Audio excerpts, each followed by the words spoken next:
And we're ready. We will open this meeting of November 5th, 2015. Let the record show the selectmen are present. We will add John Scanlon online conference. So let's get him. You know how to do that? No. Are you going to do that through your phone, Kat, or do you want me to bring over? The phone's here. I'm just going to give her the number to dial. And he does have Bluetooth, right? Yep. Wink, wink. You just gonna Nudge, nudge. Okay. and lower the volume. Okay. 394.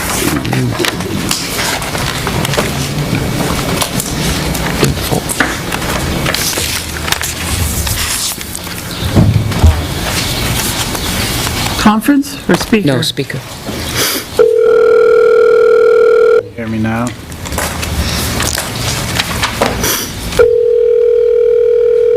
How low? That, we need to hear him if he has something to say.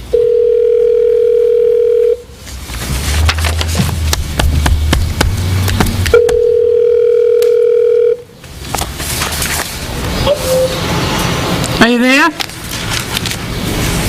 Hello? Can you hear me now? Are you there? Speak. Do you have him on speaker? Yeah. Yeah. I heard a faint voice. It hasn't disconnected. Is he on mute? There he goes. Oh, there you are, yep. Okay, so let the record show that John Scanlon is You via, have now joined the meeting. joined the meeting, so come on up. Do I hang this up or leave it? Yeah, you can hang it up, he's on speaker. Yeah, he's on speaker. Yep. Yeah. You still there?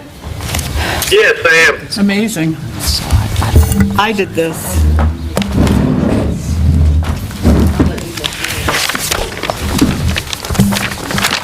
I have 1,000 of these.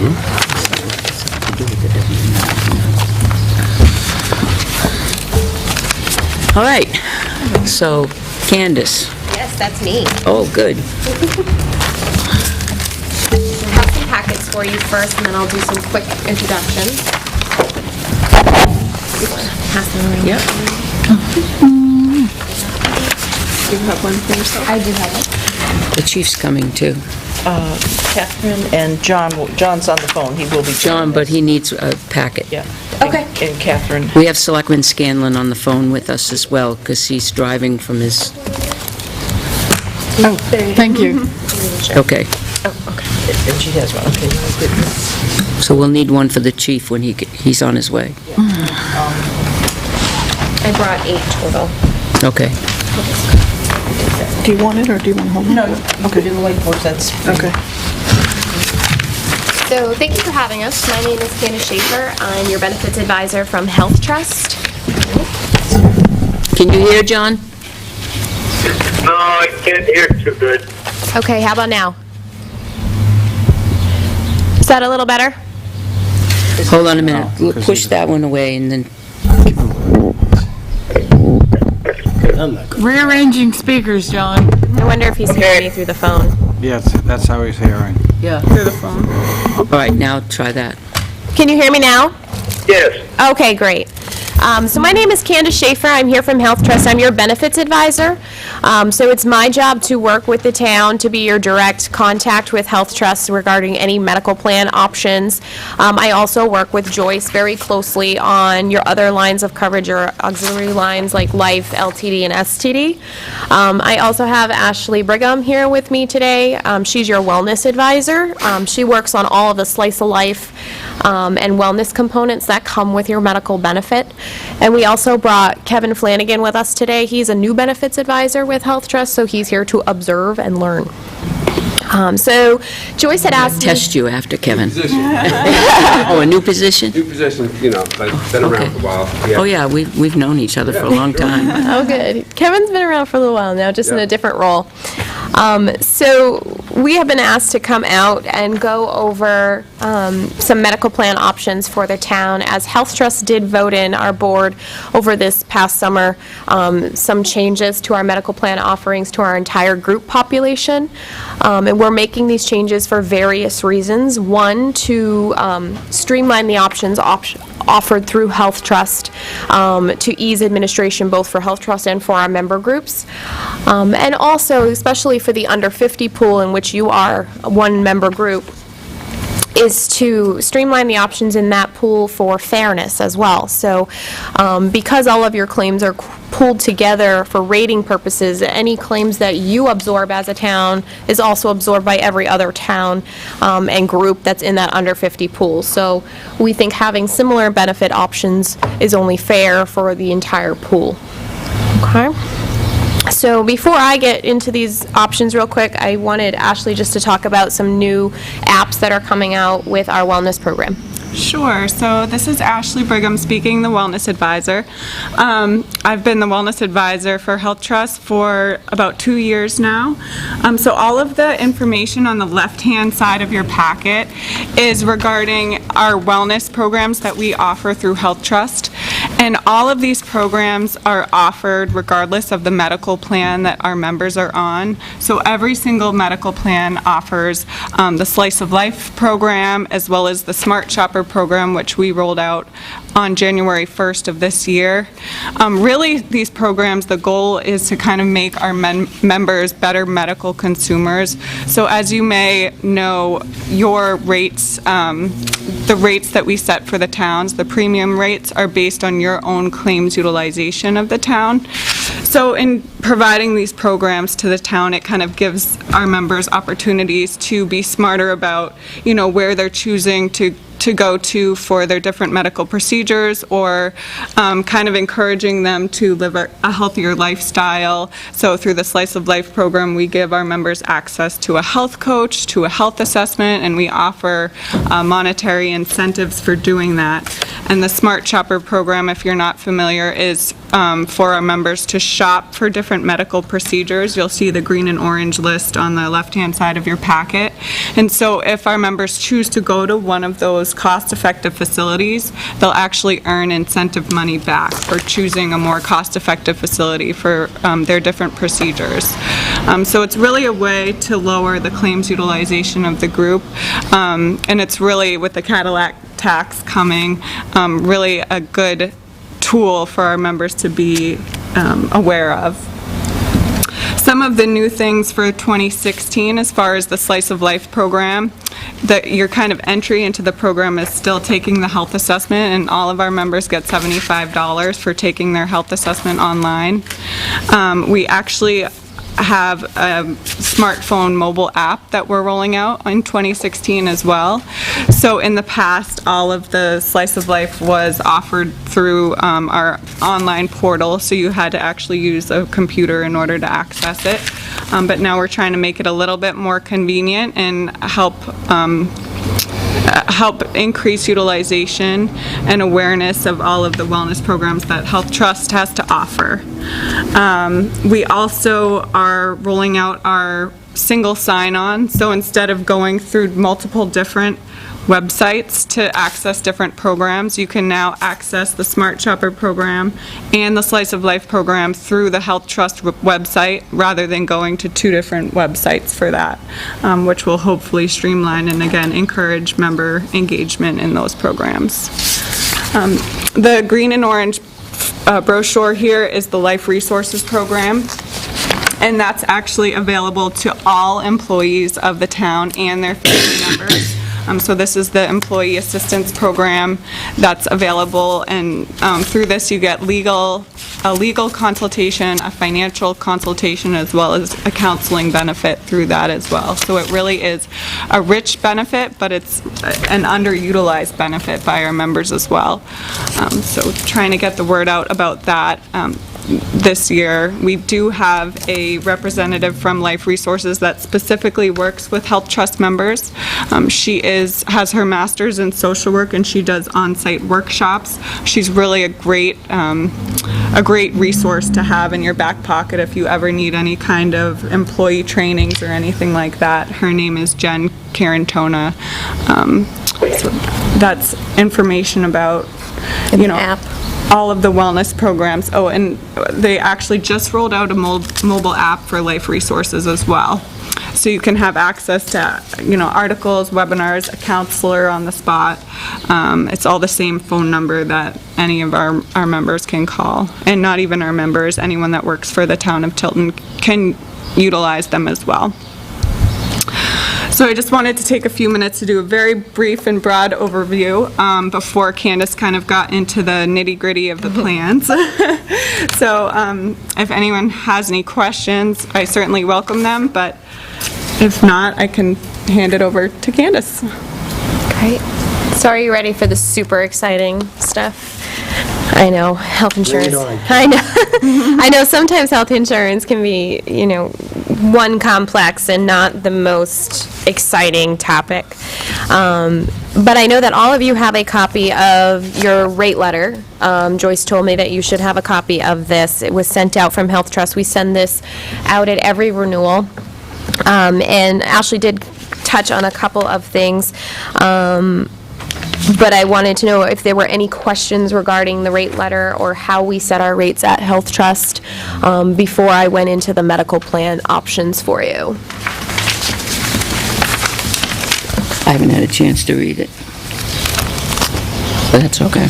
Go ahead. That's okay, I'll just touch on a couple of things. For our January pool, the average increase was an 8.15% increase, and the town actually did much better in terms of claims utilization. Our under 50 pool did rather well, and you have just around a 3 to 4%, depending on the medical plan that you're looking at, increase for next year's rates, so that was really good. There are also no changes in terms of your other lines of coverage, so your life, LTD, STD, and dental, there's no changes for those plans. So I'm going to jump right over to the right-hand side of your packet, which is all of the different medical plans that I've put together for the town. So you're going to see that there's an Excel sheet, PDF right on the top.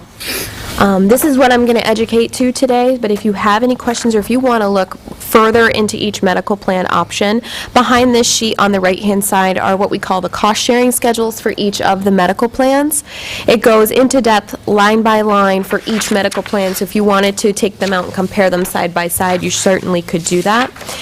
There's also, all the way in the very back, are the Caremark, is the Caremark summary for the prescription plan option that I've paired these plans with. So if you wanted some more detailed information, that's available in the back as well. But I had touched on some medical plan option changes that Health Trust was making for our under 50 pool. And as you'll notice, everything that the town currently offers is highlighted in green.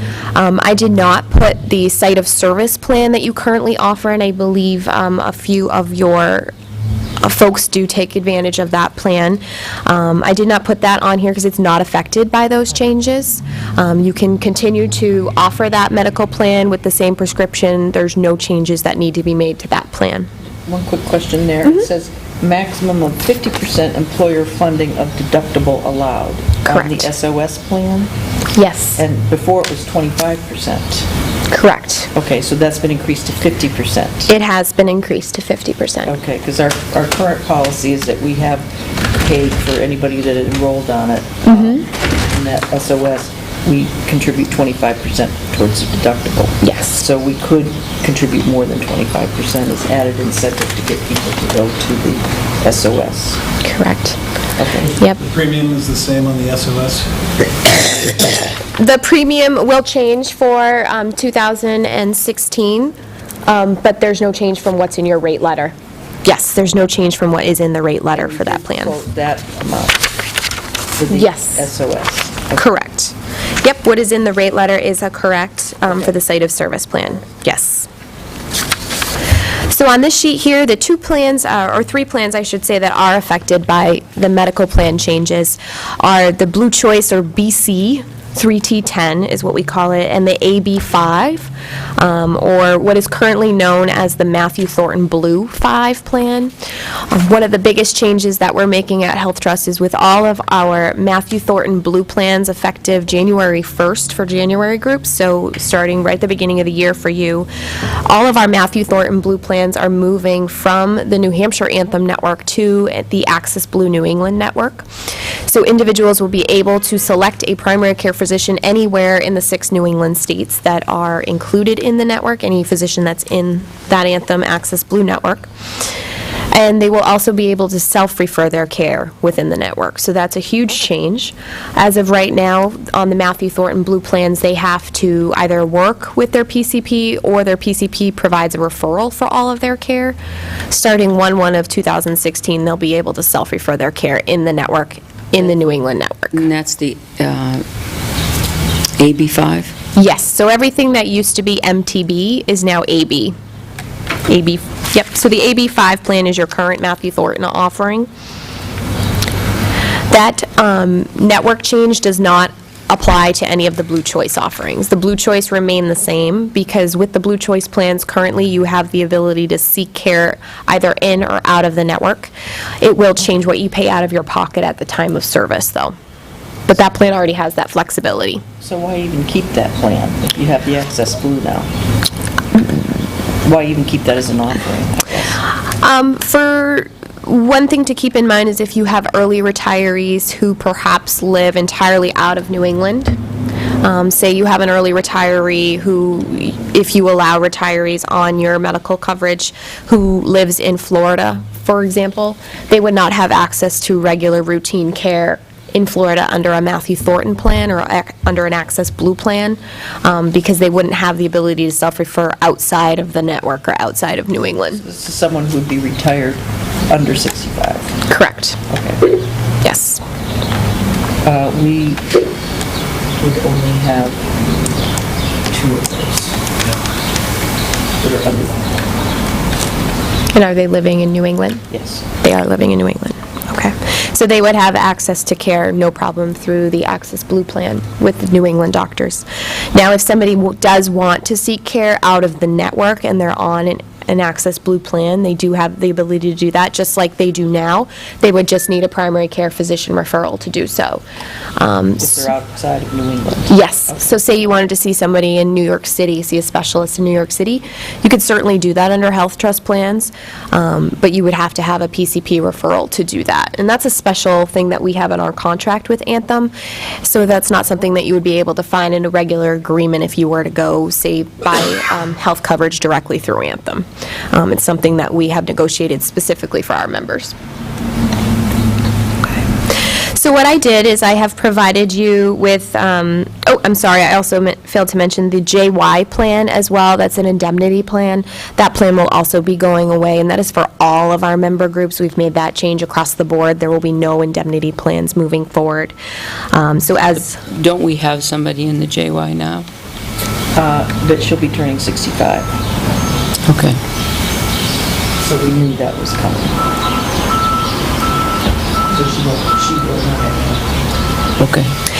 And I will say that these 3 medical plans that you currently offer, the Blue Choice 3-tier, the AB5, and the JYMC plan, those plans, you are able technically to keep those through 2016. They will be going away effective 1/1 of 17. So we recommend that if you're open to changes at this time, you go ahead and make the changes with your group so they get used to it over the next year. But you do have the ability to keep them through 2016 if you wanted to. But you'd have to pick a new plan for 2017. So what I did is I provided you with some comparable plans. The plan immediately to the right of each of the green plans is what is most comparable to the current plan that you offer. So with the Blue Choice 3-tier 10 plan, I did offer the Blue Choice 2-tier 20. What that means is the individual still has the ability to self-refer their care, except the 2 tiers at the end, so whether you're working with a PCP and referring in the network, or if you're referring out of the network, those 2 tiers are combined. You'll see that the office visit copay would go to $20, up from its current $10. The ER copay would go from $50 to $100, and the urgent care would remain at $50. It does increase what we call the self-referred deductible, and that is only when you are self-referring your care. So if you have someone currently on the Blue Choice plan and you ask them, have you ever seen any deductible? That means they're operating in Tier 1, basically like they're on an HMO, because they're working with their primary care physician all the time and getting referrals to where they need care. But if they are truly self-referring, they would see that deductible. It would be $250 up to a combined max of $500 for the family. Okay, and that's per person on the plan. So if you have a family plan and only one person is self-referring their care, they would only have to pay that $250. But if you have several members of the family who are self-referring their care, you could potentially see that $500 deductible. Okay. The chiropractic visits are currently unlimited under your Blue Choice plan. That would go to 35 visits with no copay under the Blue Choice plan, the Blue Choice 2-tier plan, excuse me. Physical therapy, occupational therapy, and speech therapy, so that's your PT, OT, and ST, is currently unlimited. They will be going to 60 visits under the Blue Choice 2-tier plan. I will say that effective 1/1 of 2017, that'll also be unlimited visits. So that is an enhancement that we have made, and that will be effective in 2017 for that Blue Choice plan. Okay. Any questions on the Blue Choice plan before I move over to the Access Blue or the HMO offerings? So the reason why you're not offering the BC 310, Tier T10, is it's not cost-effective to you? No, it's not cost-effective to any of our member groups. We're streamlining the options, so we find that less than 5% of individuals who are actually on the Blue Choice plans use either Tiers 2 or Tier 3. Everyone pretty much is operating under Tier 1. So it's not cost-effective for either the member who's paying more in premiums and not utilizing the plan as it is intended, and it's not cost-effective for all of our member groups where you're paying additional claims for something you could be paying lower under a Blue Choice 2-tier plan or under an Access Blue plan. Our current policy is we no longer offer the Blue Choice 3-tier or the indemnity, the JY plan, for non-union employees. Union employees, there is one employee, and that is only good until the end of this contract year. Their contract. That's right. Okay. Okay. So under the Access Blue plans, currently you have the Access Blue 5, which is a $5 copay. I will say that the next two columns to the right, the Access Blue 10 and the Access Blue 20, are identical in how they work, with the exception of the copays. So all of the visit limitations, the coverage of durable medical equipment, the eyewear reimbursement that you get every year, is identical. The only difference between those plans is the actual copays. And I will say that all of the plans on this sheet as well, I failed to mention earlier that they all have the same coverage, meaning that if there's a back surgery covered under one of the medical plans, that exact same back surgery is going to be covered on any of the other plans that are listed on the sheet. There's no changes in exemptions or different types of prescriptions or anything like that would be covered under one and not the other. The coverage itself is identical from plan to plan, with the exception of the premium cost and the cost that comes out of their pocket at the time of service. Okay.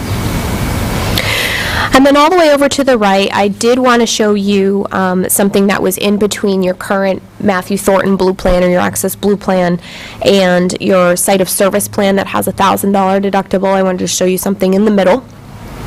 that you could potentially offer alongside your site of service plan if you wanted to.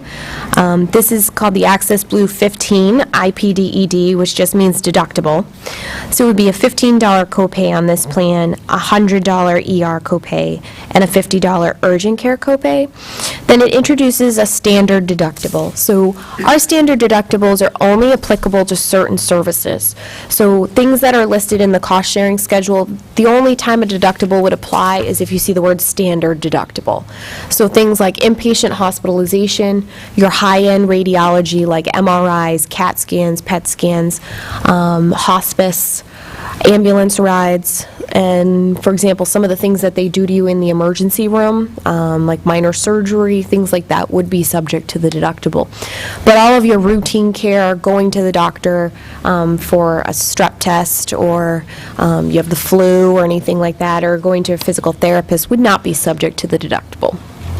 Okay, and that works again per person on the plan up to a combined max for the family. So it would be a $500 deductible per member up to a combined max of $1,500 for the family. So I'll use myself as an example. Say I get into a ski accident and I tear my knee up and I need an MRI. An MRI would be subject to the deductible, and say I haven't met any of my deductible for the year. The MRI costs $1,000. I would pay my $500 share. The rest of it would be covered in full by the medical plan. Then say I need another one. They do a surgery on my knee, and then I need another MRI to see and make sure they fixed everything. I wouldn't have to pay another $500. I have met my personal deductible for the year.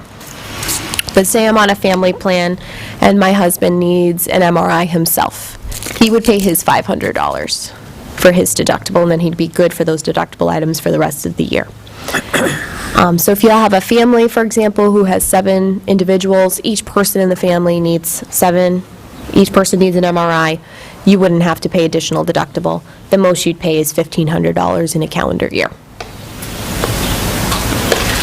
Excuse me, Candace. Yes. The difference between that and the AB20, it looks as though for a family plan, there's only a premium savings of about $456 a year, but the employee would be then having to cover $500 or up to $1,500 deductible? Between the Access Blue, your current Access Blue 5, I'm sorry. The last last two columns. Oh, the last 2 columns. Why anyone would want to be on that far right column and subject their employees to that kind of deductible when the premium savings is only $456 on a family plan. That all depends on, a lot of groups look at negotiation with unions and negotiation tactics and introducing other types of incentives for their employees to reduce their premium costs. So it really is an individual decision for each member group as to what types of plans they decide to introduce. But one of the other things you have to also think about as well is the Affordable Care Act and the Cadillac tax. So that also is an incentive for member groups to start to introduce lower cost plans in terms of the premium, because you do have that Cadillac tax that is set to be implemented in 2018. So that's something to think about as well. Candace, can I add to that? As far as the difference in premiums, it might introduce, if you have that deductible, it might kind of introduce that whole consumerism aspect that I was talking about. And so instead of a person going to, or paying a $20 copay for everything, if they're maybe thinking about going to the emergency room, but then thinking about that deductible, they might rethink it and, go to either urgent care or a lower, kind of a lower care facility, depending on their needs. So it might kind of make them think a little bit smarter about how they're utilizing their health care as well. And just as a reminder, that's only applicable to certain services. So if you, it's not something that you're paying out of your pocket at the beginning of the year before you're able to get any health care services. It's only something that's subject to the deductible of certain items. Does if the employer chooses to contribute towards that deductible, this AB 15 deductible plan, that would apply to that? that provision that the Oh, the employer 50%? could contribute, as I said, right now, we contribute 25% towards their maximum deductible. It could go up to more. It wouldn't really be a savings to the town, probably be a wash, but at least it would get employees, correct me if I'm wrong, employees to be more cost conscious on their health choices. Okay? Yes. Depends what the goal is. Right. To get lower premiums, Right. to move in the direction of lower premiums. So we have to decide which one we want to offer, which two we want to offer Well, our employees. it's a good question. How many can we offer our employees? We have union and non-union. How many different plans can we offer now that everything is now... You're taking 3 away. Well, we don't offer the JY anymore. That one retiree's grandfathered. We don't offer the Blue Choice 3-tier anymore. Just that one employee that will be phased out, that offering will be phased out at the end of 2016. The ABS 5 turned into the, I'm sorry, the Matthew Thornton Blue 5 has turned into the ABS 5. So that's really the same plan. So right now, we're not taking away anything. We're just changing the name of Matthew Thornton. Correct. How many can we offer? Technically a max of 3. With the amount of individuals that you have currently covered, I would recommend no more than 2. And the reason why I say that is because you want to make sure that you're not opening yourself up to adverse selection, which means that if you're offering 2 really different plans to a group, one that they would consider high and one that they would consider a low plan, you're opening yourself up to having the grand majority of your sick individuals, for example, choosing the higher cost and higher premium plan, and your more healthy individuals choosing your lower cost plan because they're more apt to, think that perhaps they won't get sick and won't have those costs. And because our plans are rated based on claims utilization and we have that slight difference between one plan to the other, you could be opening yourself up to having a rate spike in the following year. So that's why we recommend no more than 2. Does that number also include the SOS plan? Yes. So basically, we'd have SOS and perhaps another one of these plans. That would be my recommendation, but technically you can offer 3 if you wanted to. You could offer a Blue Choice alongside a Matthew Thornton without a deductible, and then the site of service, for example. You could offer all 3 of those to your population, or you could offer a Matthew Thornton with a deductible and a Matthew Thornton without a deductible. You could do that as well. Right now, we have a Matthew Thornton $5 copay, no deductible, and we have the SOS deductible. So which one will we be without a copay? I see copays all around here. You just said with a copay. All the plans have without a copays. Oh, sorry, with a deductible and without a deductible. Your copays, you have copays under all of the medical plans. Which of these are without a deductible? All of the ones except for the far right plan. The one to the far right has a deductible on it, as well as what you're offering for site of Oh, service right now. You said copay first, now you're saying deductible. I get it. It's the deductible, yes. All right. So your site of service plan, because it wasn't affected by the changes, I did leave it off of this, but you do offer that site of service plan as well. So the AB5, which used to be the Matthew Thornton, is it offering the same as what we had before? Yes. With the 5 to 25 and the 25? Or is it up, or is the copays up? No, the AB5 is this exact same as the Matthew Thornton Blue, and they can continue to offer the AB5 through 2016. Correct. But after 2016, the AB5 goes away. Correct. So for our union and non-union, we could, offering the AB5, We'd only be offering it for them for a year, and then they've got to change again.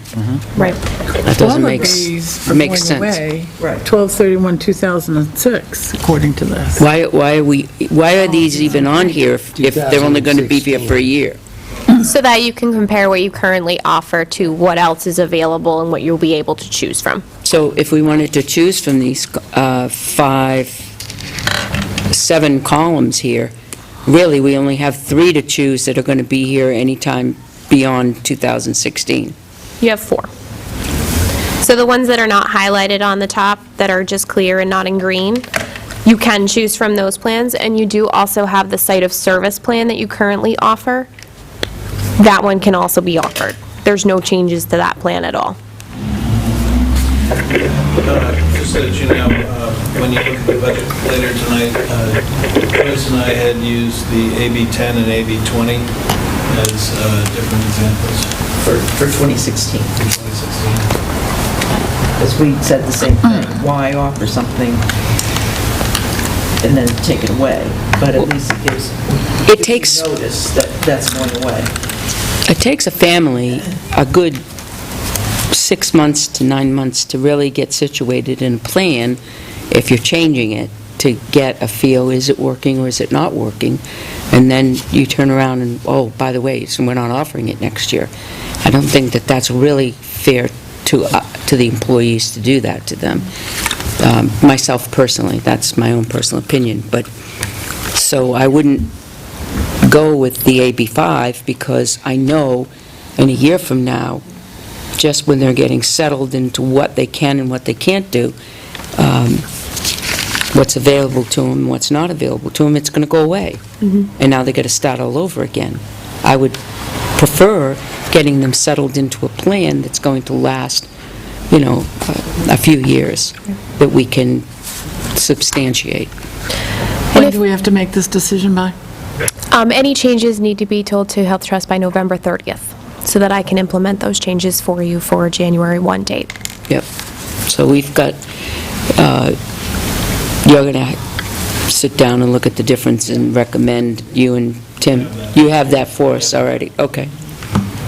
I have an idea too, but, But one of the things I found with the Matthew Thornton Blue $5 copay, which will now be the ABS $5 copay for the next year, that I utilize the Lakes Region Concord network, most of the Lakes Region, and they give a discount. So when I do a copay, when I have an office visit, I pay $3.50 Oh, Right. okay. for a copay. Okay. right, because they offer it, if you pay, then they offer you the discount. It's a safe Right. bill. 30% discount. 30% discount. Concord doesn't do that, but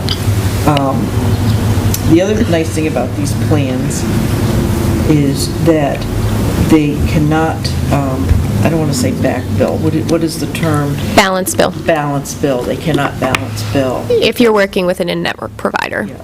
the provider cannot balance bill you for any additional costs that they've charged to Anthem. And from experience, I get a lot of those now. And it's like, I'm sorry, but according to my plan, you cannot balance bill for that. Send it back.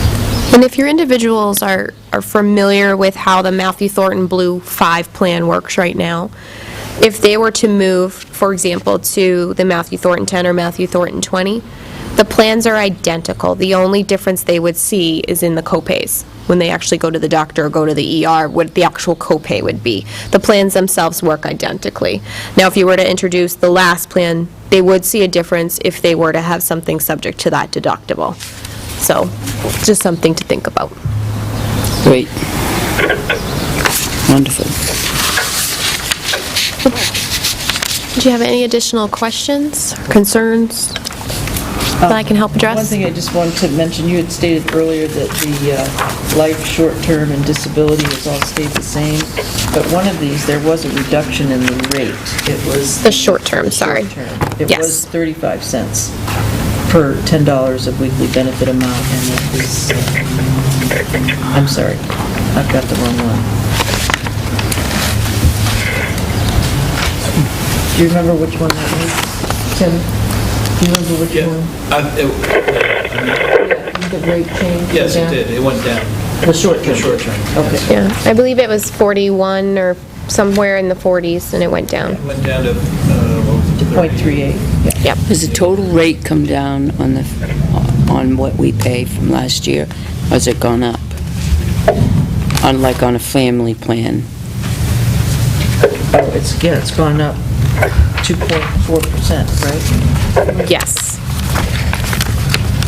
So inside your letter, it does have what we call a rate exhibit here that'll show you exactly what the plan changes are, the rate changes. So for your Sorry, 3.2%. yes. 3.2.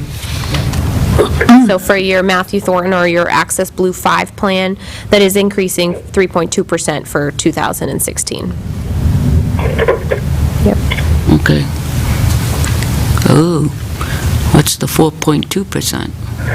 That is the site of service plan.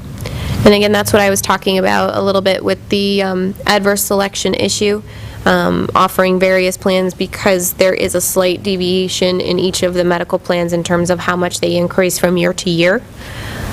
That's where you're seeing a little bit of a difference there.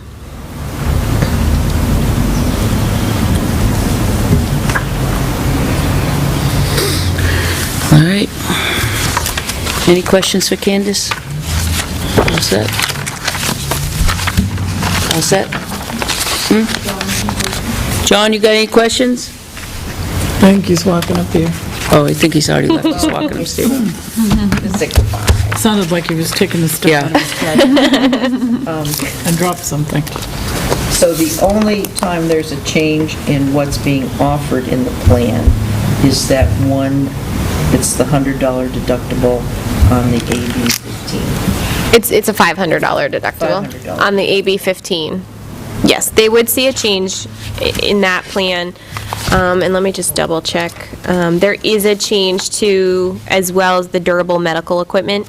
It would, under your current Matthew Thornton plan, it's covered at 80%. Yeah. Under the AB 15 plan, the one with the deductible, it's covered at 80% after a separate $100 deductible. And durable medical equipment are things like crutches, wheelchairs, CPAP machines, oxygen, and some diabetic testing. The actual testing unit itself, depending on how it's billed, could be deemed medical equipment.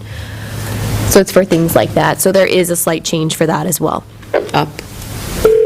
Just introducing the $100 deductible. Yes. Then it would be covered at 80% after that $100 deductible. All right. Okay. Well, if you have any questions or concerns after Yep. we leave, Joyce certainly knows how to get in touch with me. I'd be happy to answer them. Okay. Turn left on US 3. I'll leave this extra one. I'm navigating. And so this is no return of surplus. Correct. That's a given, that's for sure.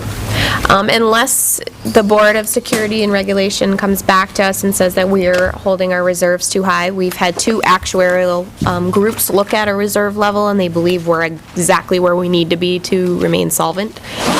So unless the BSR comes back and says that we need to have lower reserves, there would be no return of surplus.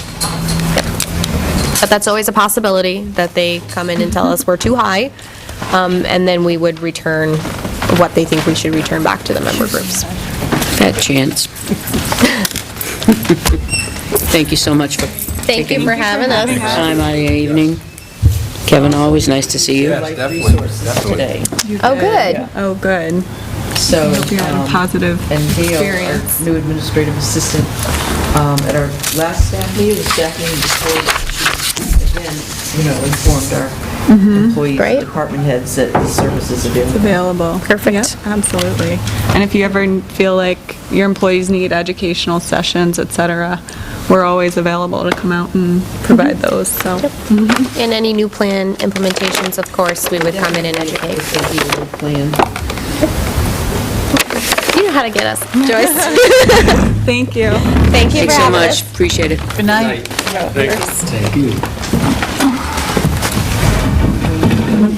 Yep. All right, we're going to move quickly into finance.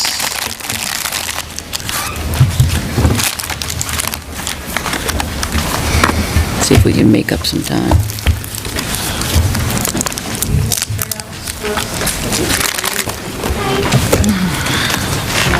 Good night. Night.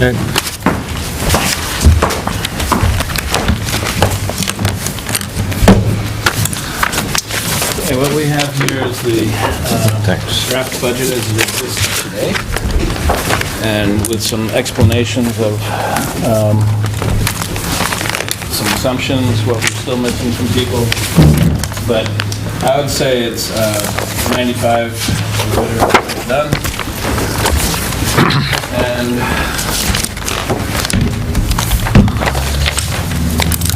Cindy gave me these on our way up. That's your request for I'll do that with you. For the folding machine? yeah. I got that. Oh, yeah. Of course. All right, so We talked about that last year. that's right. Year before, too. So if you're to look at the first page, you'll see that the budget is projected to be down just about $45,000 or 0.9%, so just under 1% from 2015. And if you go to page 2, the inside page, you'll see the changes by department and what accounts for those. So in most cases, it's relating to either personnel or we also had a reduction in debt because of Northern Shores, Noyes Road, and also half of Riverfront debt will be paid off in 2016. The bonds terminate midway through the year, so we make one payment, but we're not making two payments. So we'll see an even bigger savings in the following year. And you can see the other changes as you go down. The assumptions and some other exclusions, we've not been able to get a number for the Parks Commission. And I think one of the reasons for that, the Public Works Director, Van Tassel, is meeting with them on Monday to review what sort of services they might provide in terms of mowing and landscaping during the summertime. And that would obviously affect the Parks Commission budget and what kind of contract that they would put out. So right now, the Parks Commission budget reflects the 2015 budgeted figure. So there may be a change there. Workers' comp, property liability, unemployment insurances are based upon the fiscal year amounts. So we get our rates from, we've gotten our rates from property liability in the past on a fiscal year, so July through June basis. So whereas we budget for half the year at the prior year rate and half the year at the new rate, this is all based off of budgeting a year for the new rate for the fiscal year.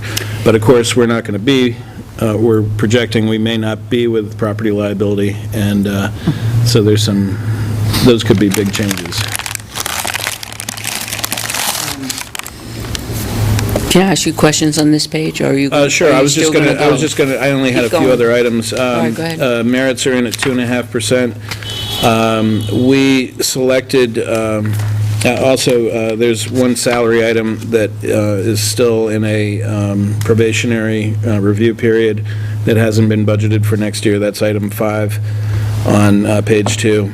And then in terms of the medical savings, since we just looked at the medical plans, Joyce and I put in the AB 20. So that reflects about a $25,000 savings, and I've got sheets on both the AB 20 and the AB 10 at the end where you can see the differences between what we budgeted, what people will pay, kind of sliced and diced different ways. But this budget reflects the AB 20 right now. If we were to go with the AB 10, it's about a $6,500 savings over what we budgeted in 2015. The AB 20 is about a $25,000 savings. So those were the only things I wanted to note. I would like to see a list of all of our employees and what plans they're currently on. That's the best way to know how this change will affect how many. Joyce, is that something you can? Yeah, it's our, We have copy of our we have a invoice. census, yeah. Yep. You need to, Well, I can, the person, or do you need to know how many are on this plan? No, I don't need How to many- know who, just a census. just, you know, Sure. how many are on this plan, how many are on this plan, family, single. Right. Sure. Yeah. Yep, I don't care about who. yep. Just Yeah, we have that. Yeah, Yep. better not to put who, then we lose it. Yep. So, go ahead, Pat, you had a question. Administrative assistant, selectman's assistant, did you incorporate overtime in that, or is it overtime in the administrative part? It's in the administrative part-time overtime line, that third line down. Yeah. That includes overtime for the administrative assistant, the deputy town clerk, tax collector, and also the land use coordinator.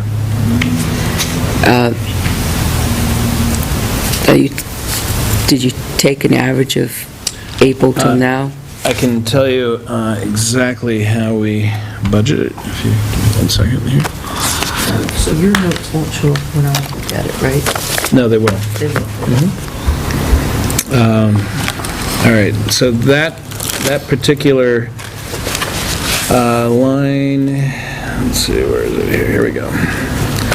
So that, for the administrative assistant, it works out to be 188 hours,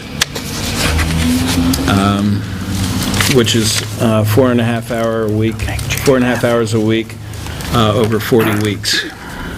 So not anticipating the entire year, but 40 weeks at that, which is about what it's been running at. For the land use coordinator, Why would you put it as 40 weeks? I'm just curious. Why would you just put it 40 instead of 45 weeks? looking at the year in totality, and when the Board of Selectmen is very active is when the overtime is incurred.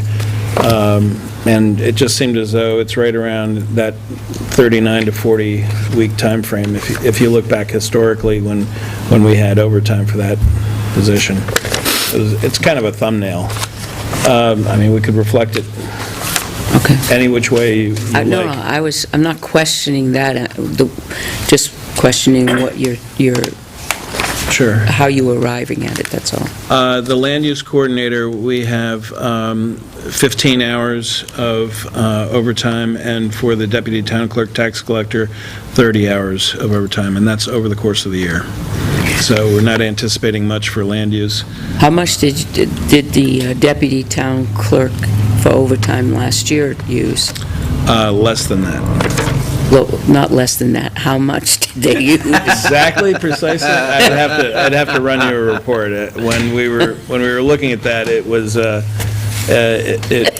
think it was less than 10 hours, to be honest with you. Okay. But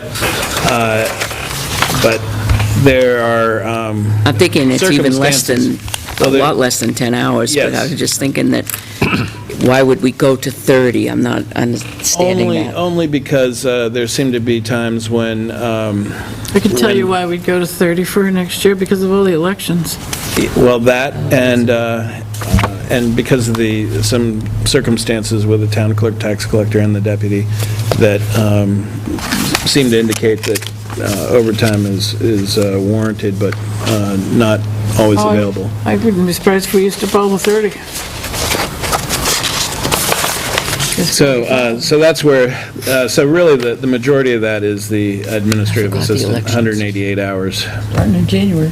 Yeah, I forgot about it. So that's, Okay, okay. yep. There will be a little bit of an adjustment on the outside agencies. The Hall Library made a little error in their calculation. Okay. So that should come down about $2,000. They said that, are you talking about the difference between they said it wouldn't affect the bottom line. Their bottom line, but it will affect our contribution So to they it. put the wrong amount in all the way through. Right. Oh, I thought Yeah. they made it just on that document. No, Eliza, don't take off. They had Tilton's contribution and Northfield's contributions. There was an error, so they're going to make it Yeah, so ours, About take the 2,000. total of the two of those and just about. divide them in half. Yeah. The total amount that their operating expenses is true, and so you just how it was divide that. divided, right. Right, exactly. Okay.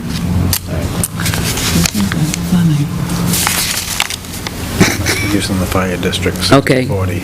Anybody else on page 3 that have any questions, so we can have Tim move on to page 4? Is the Lakes Region Mutual Fire Aid the current formula? Yeah. It's the current amount from from Chief Sitar. Yeah. You would have heard me scream a long time ago. And town hall maintenance and repairs were to be determined, but at the board's desire. The town clerk tax collector, because she budgets, she's required to budget her salary increase in her line. It represents a 4% increase. 4? What line are we on now? First. On page 4, first line. Very good. Nope. Yeah, very good. Salary town clerk tax collector.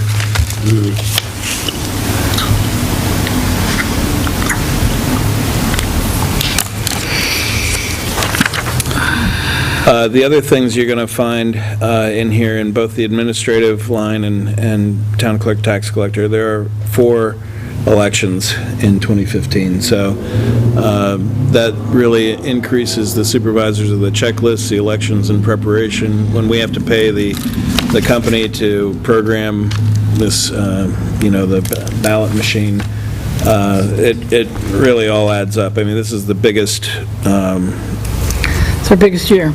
year in the cycle of elections.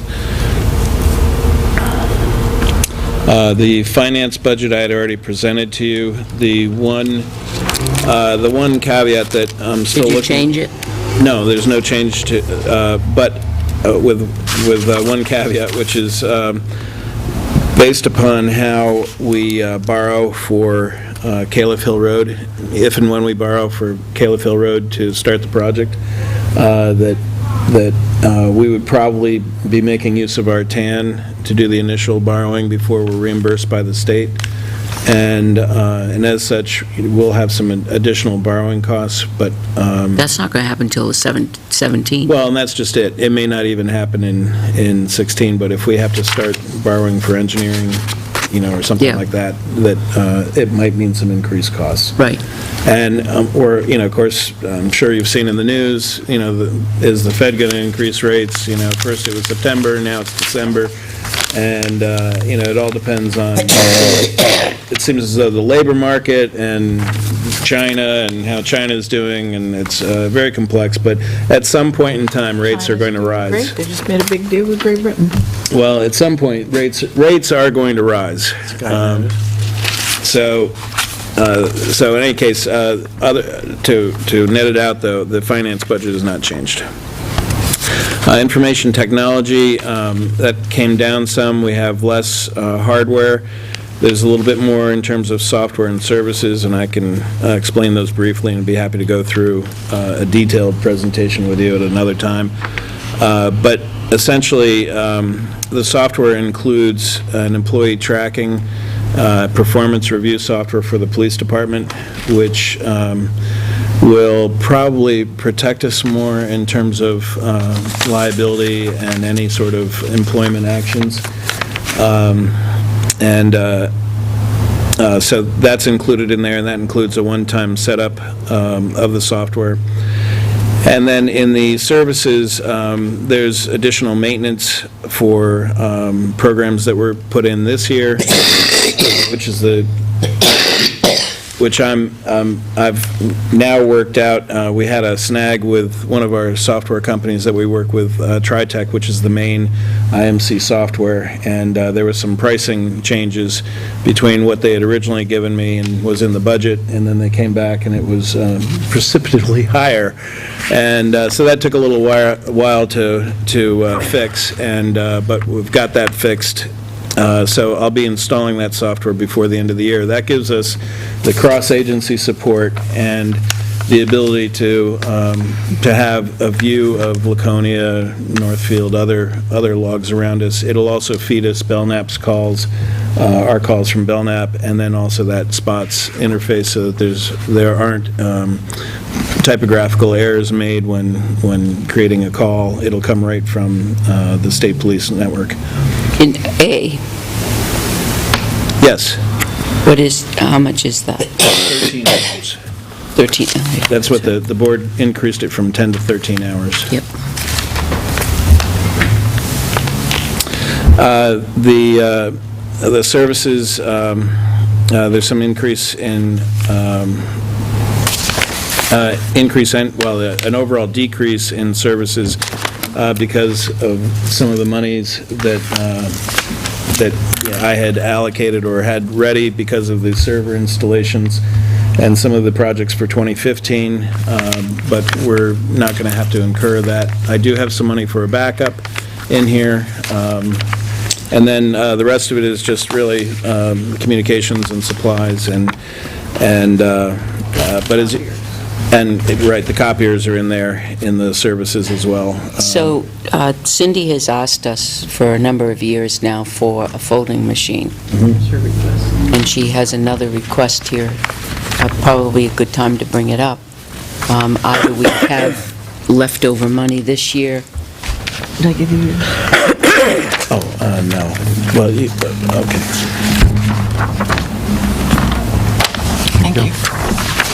So, actually, so Dari would use it for approximately 1,000, and Johanna probably 2,400, and Joyce about 1,900 if a letter has to go to all property owners.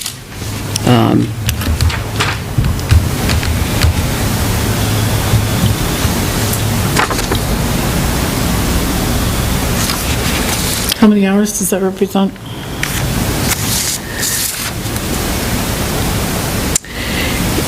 Real time spent folding and stuffing. We had that worked out the year before last. It was, Come in with your stopwatch. it was It huge. takes them like 3 days. It does Takes take a some- while. It Yeah. takes quite a while, But yeah. that's being 3 days when you could do 10,000 plus envelopes. Still have to stuff them manually, though, correct? No, This stuff's in also puts them in folds. the envelopes. Folds and stuffs, yeah. So this would help Joanna as well. I mean, it would And be it won't- It huge. won't screw up whose correspondence goes to whom. But that, Well, well, no, if you, No, I- yeah, hopefully not. You have to use windowed envelopes or something. Years You'd have ago, to use windowed envelopes Yeah. because Yeah, most because of That's right. otherwise, the it- tax bills are addressed, so Right. they'd have to go in windowed well, and envelopes. also in the past, when you've notified neighborhoods or different people of things, there was one year where the envelopes were accidentally sealed before they were stuffed, and they had to be opened by hand and reprocessed. I mean, Thank you, machine. It's not Well, funny, no. it is, but it is. Well, we Thank you, weren't machine. out any money because of that, but machine operator. but it was, I mean, these things happen. These things happen. I was hopeful that the town clerk, tax collector had gotten a folding machine donated. It doesn't fold and stuff, but, and I was able to find a power supply for her. It was about $60 for the power supply. It was a very specialized unit, but apparently that wasn't cutting it. You have to pretty much feed them one by one to be able to run things through. But I can tell you, just kind of as a comparison, before we had the postage machine that we have now, we had a single envelope postage machine. So you could take a stack now, put it in there, and it flies through. Before, we had one that you'd have to, each one would go through. And I can tell you, I remember up, didn't we? several nights where we had to, put fans on the thing, open it up. It was taken apart because it had so badly overheated. And it was just trying to get, another couple of hundred through, before it would overheat. And what we have now has made a world of difference. And at the time, it was thought, oh, why would we need something like that? How long does it take to really run these things through? And I sort of think this is much the same thing, that it's an expense, but once we have it, we'll probably wonder how we ever did without it. well, I think you're going to utilize the employees in a very different way because the time spent stuffing and folding and putting them in the envelope, mailing them, and then standing behind the machine mailing putting the stamps on it, can be used in another way. I mean, I know that, so. So we could probably eliminate some of the overtime. Yeah, there's a lot of overtime in that office. No, but, a couple years ago, we didn't feel that it was going to really be utilized by land use, and that it would be just the town clerk, tax collector's office, and that's a huge expense for that amount. But when you think about it, that if we had a mailing to go out, i.e. recycling or whatever, that we wanted all the residents to have, that would be available to us. Land use, it's available to them, and he would utilize it. We've already talked to him. So you have the town clerk, tax collector, the land use, and sewer. So, I mean, you've got 4 different departments right now that would use it tomorrow if we had it. So I would vote in favor of that. Well, especially too, if you ask for something 3 years in a row, and you keep asking, you need. I really believe Hey, we in can put it right up there with carpet. the right tool for the right, right tool for the right job. It really After it makes hits the work 8 years, go you can't back ask by anymore. a lot quicker. Hey, no more stuffing parties? Is there a way- Stuffing parties.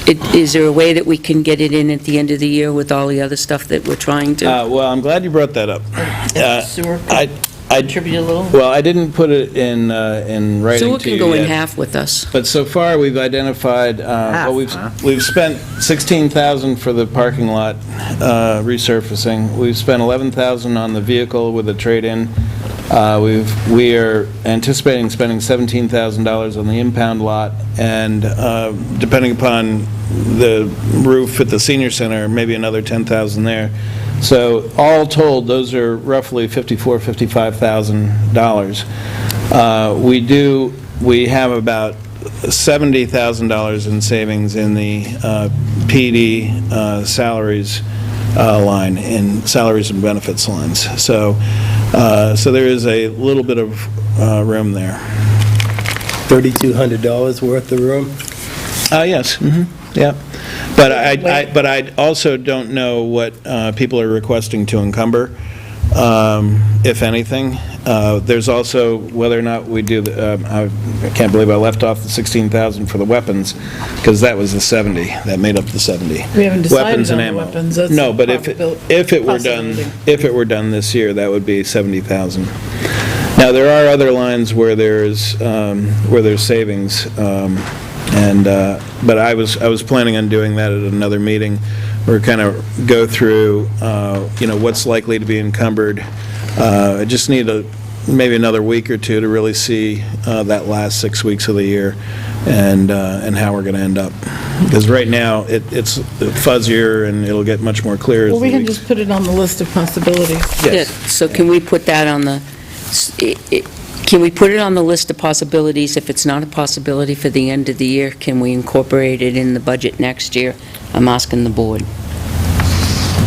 What's your, I think that as long as it lasts 3 years, like to we'll know- actually save money. I'd like to know a little bit more about the machine. It is budgeted right now in the administrative equipment purchase line, in this budget, yeah. Now, Where do we get the price from? Because I was just checking online from starting at like 1,600. Does it stuff them? Cindy had a contact. Okay.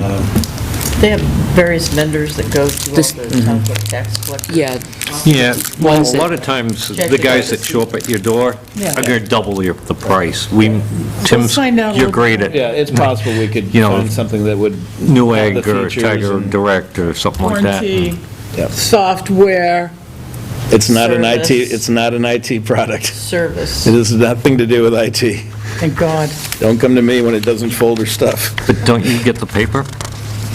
No, I don't buy the paper. No. You run the printer.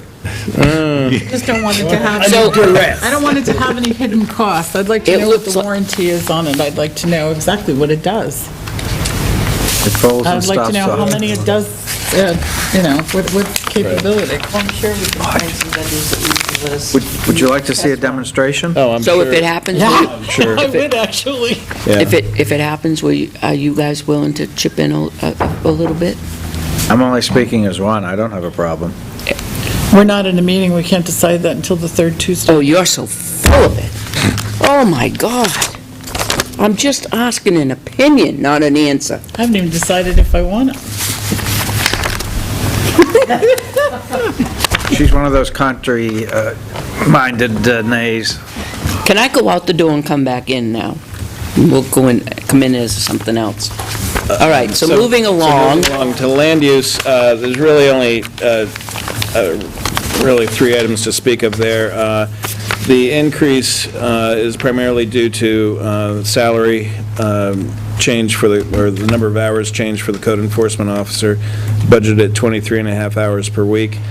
And then we did zero out the master plan update, which we're anticipating we would produce internally anyway. And we have the materials to be able to bind it if it's in a spiral bound, or to be able to do it right off the copier, double stapled with covers.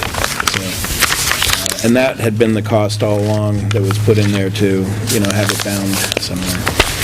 But it's sort of been one of those things that year after year after year, it's in there, but... In about 10 years? More than that. But it never seems to come to fruition, so didn't seem to be a point to budgeting that. Public Works, this is, there's a note by the first item there, which is related to what I mentioned earlier about the salary line that may come under review before the end of the year. What? I don't get that A. Oh, wait a minute. And I'll be happy to explain those. Well, there's actually a note within the document. So you all have access to all the different tabs and all the information that makes up this budget. Under the Board of Selectmen dashboard, it's under Budget, and then Budget 2016. And every tab, every item of wage and benefit, everything is detailed, and there are notes associated with some of these, so that Joyce and I can, keep track of things and make sure we don't miss anything, and that's just one that will come under a review, and the budget hasn't been changed or adjusted for 2016. Dashboard? Yes, Board of Selectmen dashboard, and then underneath budget. Now, and they can review the edits? They can see everything. They have edit, okay. They have view, yeah, they have view. They have view. Right, Okay, yeah. gotcha. Budget 2015? That's what I meant to say, view. Right. So you're looking for budget 2016, and then it's called proposed 2016 expense budget, version 1.0. So now the changes in the Public Works budget, this is the budget that was presented to you by the Public Works Director. There have been a couple of minor changes. The postage freight had already been moved. $100 was remaining in that. We moved that into the miscellaneous expense line. And the printing line had been reduced from $500 to $100. And in talking with the Public Works Director and Joyce, he agreed that it was just as insignificant to print this line month after month after month, and that we should just include the $100 in the miscellaneous line. So essentially, their miscellaneous expenses incorporate some money for printing if it's required, some money for postage if it's required. So those lines will, we won't have to print those, and that's what A is referring to. So miscellaneous expense, that's where the $200 came from those other two lines. Does that make sense? Yeah, I'm not a big fan of miscellaneous. I don't see why we can't just leave it in the other side.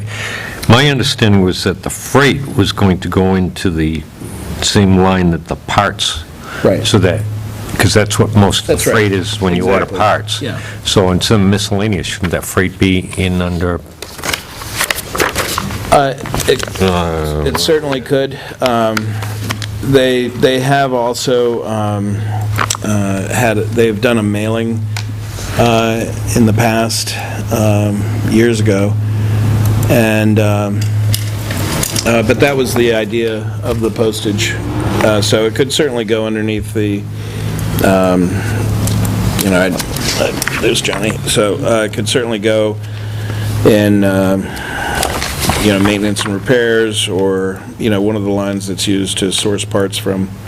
Which line does the maintenance, the parts come from, if you... Either maintenance or supplies, depending on, so, yeah, either one of those. I don't see notes, but I'll talk with you later. Do you see the Public Works tab? I'm on it. You're on it? It says edit with sheet app. That's it. Okay. I think those ones are small enough that they should go into a miscellaneous. We detailed this to death. I agree with that. I think it should be under miscellaneous. Oops, sorry. Oh, yeah, I think it's because it's Android, It could be. and it's not going to pop up like that. I couldn't get it. It's just relating to Right. You get it in review. print. But I can see, at the hover over beginning, I remember at the beginning you wrote a note here, Yes. so that That's right. refers to it. That's but- correct, okay. yeah, just in case. But in any event, so that's the Public Works budget, as he had presented to you with those two changes. So if the board wants to Are think we in about that. consensus that it should be under miscellaneous? I'm not a big fan of miscellaneous. The first thing I see is, well, what's miscellaneous? And if it's postage, why don't we have a line for postage? Or if it's freight, why don't we have a line for freight? Just me. As soon as I see miscellaneous, I wonder, well, what's miscellaneous? Just look at the expenditures reports each month and it'll tell you. Peter? I'm fine with the miscellaneous. John, you're not a fan? No, well, especially the freight part, because it's the cost of getting equipment or parts or, Right. that. Sometimes, if you have to order something that gets trucked in or something, I think that part should be under the maintenance So- and repairs. I'm okay with the postage. Would the board be fine then with eliminating those two lines, postage, freight, and printing, and then just, instead of 1,200 under the miscellaneous expense, 1,100 for miscellaneous expense, and increase the maintenance repairs line by $100? I'd rather see the freight separate in miscellaneous because Well, the freight, miscellaneous, it's not always a cost of shipping. There's not always shipping and handling. Sometimes they go pick up parts. right, they don't have, So- well, Unless it's an unusual item, it gets Like a motor. shipped to town hall, then there's freight. So just, Or speed well, bumps? if I might, the whole purpose of getting rid of the freight postage line was because it's not the correct way to look at the cost of a part. If you get a cheaper price across the country, but it costs you more in total between the freight and the part than paying a higher price for the part, but it's right down the road, that really doesn't give you an apples-to-apples comparison. So the freight should always be included as a cost of the part for accounting purposes. So that's why, and that's an issue I've had with the way it was done in prior years. but this isn't designed for accounting purposes. No, This but- is designed for the public to look at how much their money is being Right, spent so- out. but if you think about So it- if you encumber this with so many little lines, people look at this and go, Well, what I'm saying, though, is, overwhelming. from a public standpoint, from a taxpayer standpoint, I would want to know, what's the cost of that part? And part of the cost of that part is, run like an ounce. how much did it cost to get it here? So are our expenditure reports online? Not currently. So Johnny sent someone to Donovan Spring in Manchester to get parts for one of the plow trucks. Do we charge the labor? Because that's still a cost. It's not a freight charge, though. But it's a cost. It's equivalent to a freight because we're going to pick it up ourselves. What's the difference if we expend the money to pick it up or somebody expends the money to send it to us? It's the same, it's the same purpose. We're using our I equipment. think You know, and this is, we're talking I know, about these little amounts. it's a tiny, tiny, Miscellaneous. North Carolina, that costs you $250 to put it on a pallet and on a truck and taken off with a special truck that has a lift gate. That's a freight cost. If you're going to drive down with one of our trucks to Manchester and have them put it on a thing, it's a completely different thing. Still a freight cost, it's Still a just cost we're of eating getting it the with car. our I think, laborers. I think we're talking about a $5 million budget, and we're really talking, we're just really Miscellaneous. expounding on $100. I think, let's just move on. Okay. It will be in the best interest of what So- Tim, I'll leave it as it is for now. The police budget, so there are a couple of notes here. First of all, because we have the grants and donations fund that was created, 2 years ago, beginning of last year, where when we receive money, such as the MetroCast grant, that went into the grants and donations fund. So that gives us the ability to preserve that money over a period of years and use it for what its intended purpose. Same thing goes when we've received monies for the police department for grants, and donations. Those are going into that fund under the police area. And what we're able to do with Central New Hampshire Special Operations Unit is to do the same thing. Receiving the donation of $2,600, it can go into that fund, and the $2,600 can be paid out of that fund. So what we would need to budget for is the difference between the two, which is $400. So that's what that first note is describing. okay. So from the time that the chief had talked with you about his budget, it's been reduced for that purpose. The chief had noted, and this is the same projects that he was anticipating for building improvements. And then probably the biggest thing is that the weapons and ammo were taken out, anticipating that those would be done this year. But B, didn't the captain already say that the second part of B was already done last week?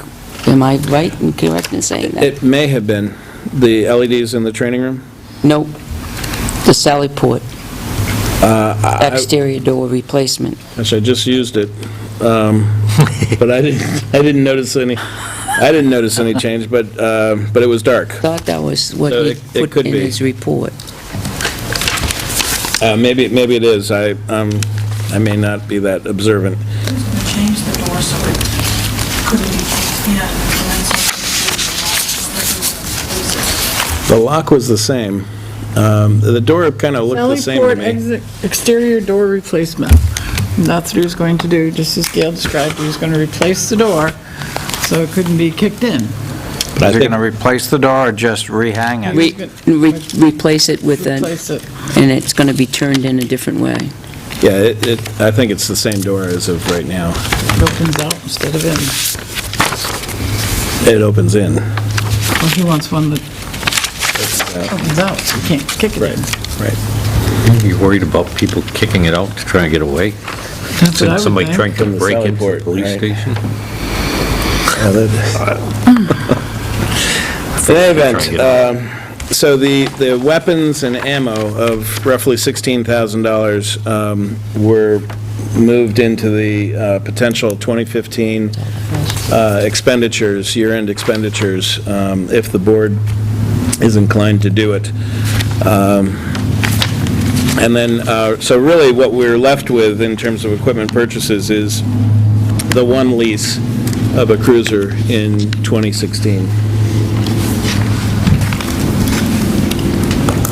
And we do have a schedule that shows the staggering of the lease from the detail fund and from the operating budget, and how that staggers over time. And it really, what it does for the town is it smooths out, our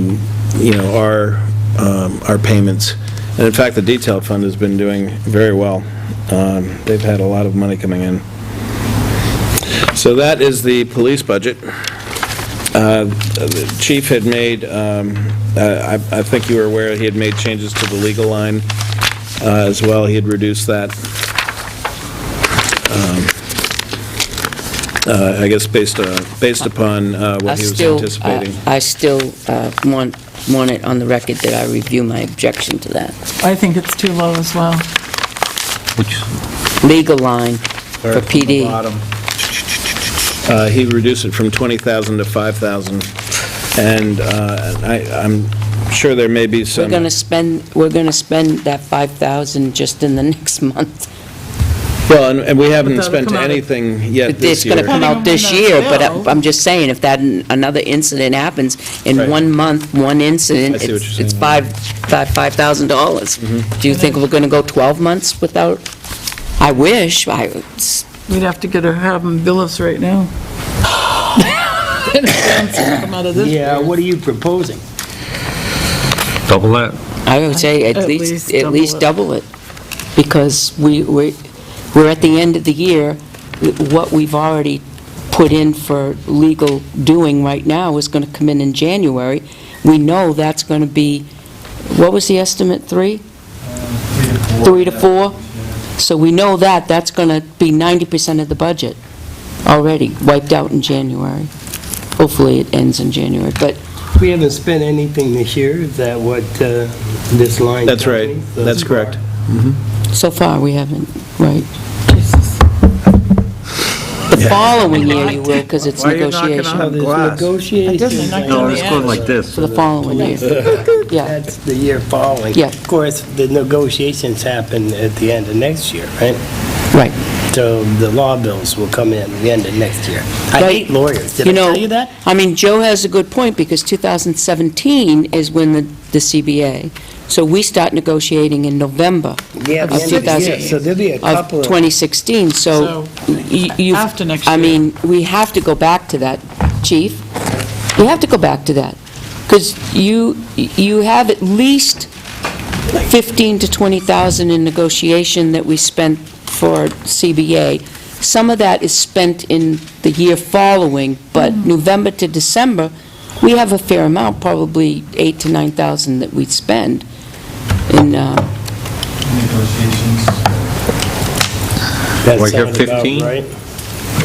Well, what is in our legal we line? spent last year. For 40,000. 15 for Yeah. a number for that, you think? Catherine, That's sounding 40. better. See it.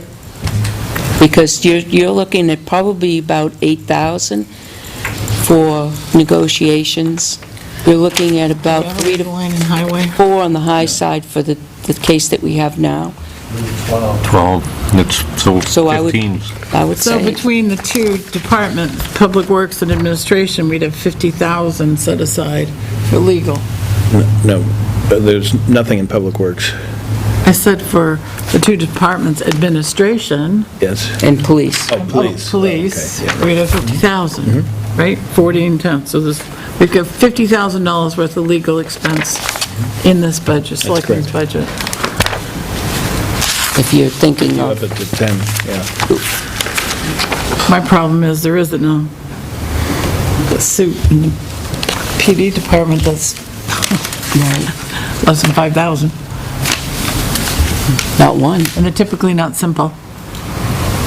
I know, it's probably not a great thing to remind the board, but the one area where where it's legal to overspend your budget Is in the legal. is Is in if the you have an legal. adverse judgment. Right.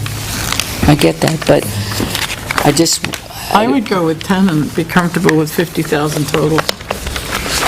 and then if Which we is have what to we have transfer, we have Right? 40 in the Selectmen's budget, and then increase it to 10, from 5 to 10, and we'll have a total of 50. How much are we going to spend this year? Any idea? Well, our 2015 budget, we had budgeted 70,000 between the two departments, and we've spent to date 18,500. Hey, there's your folding machine right there. That's right. Just But we thinking. just spent some today. Correct. And We have a case that's Right. active right now. We have a lot of active cases. Right. Right, so that is going to change, obviously, but So it won't come anywhere near it, but it will still, probably come, so would the board like to change that Probably to almost. 10,000? I vote yes. Yep. make a motion, we change it to 10, from 5 to 10. Recommendation? Okay. Okay, I just changed All those in it. favor? Aye. Aye. Opposed? Joe? I'm opposed. I won't vote for any increases for lawyers. Technically, it's a decrease. We'll send you to the court. From last year. If we hadn't See how much raised it that up, costs. it would have been less than it is. This year's 20. Don't vote for extra money for lawyers. In health, All right, moving right along. Health and Human Services, the welfare director had reduced her general assistance line from $45,000 to $40,000.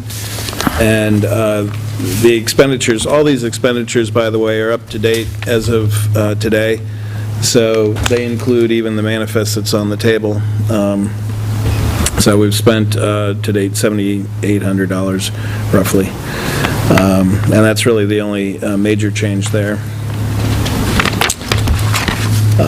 Culture and Recreation on page 12. As I mentioned, we haven't received a new figure from the Parks Commission, so we just used the figure from the prior year.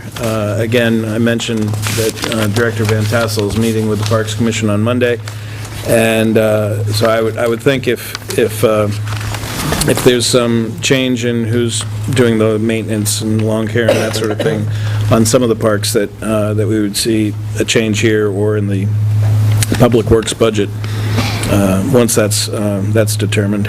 Are we looking for any additional work at the Island Park?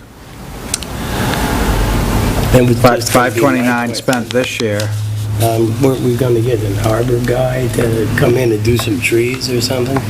Yeah, There were some should. trees that were identified in there that were actually dangerous. I don't think we had them taken out, though. One of them we took out last year. Right, but there's Yeah, another that's one right. that There's another one there, that they right. didn't want to take Right out. about by the middle, there was We one need that to had have some that big done. hanging branches. We have to have that done.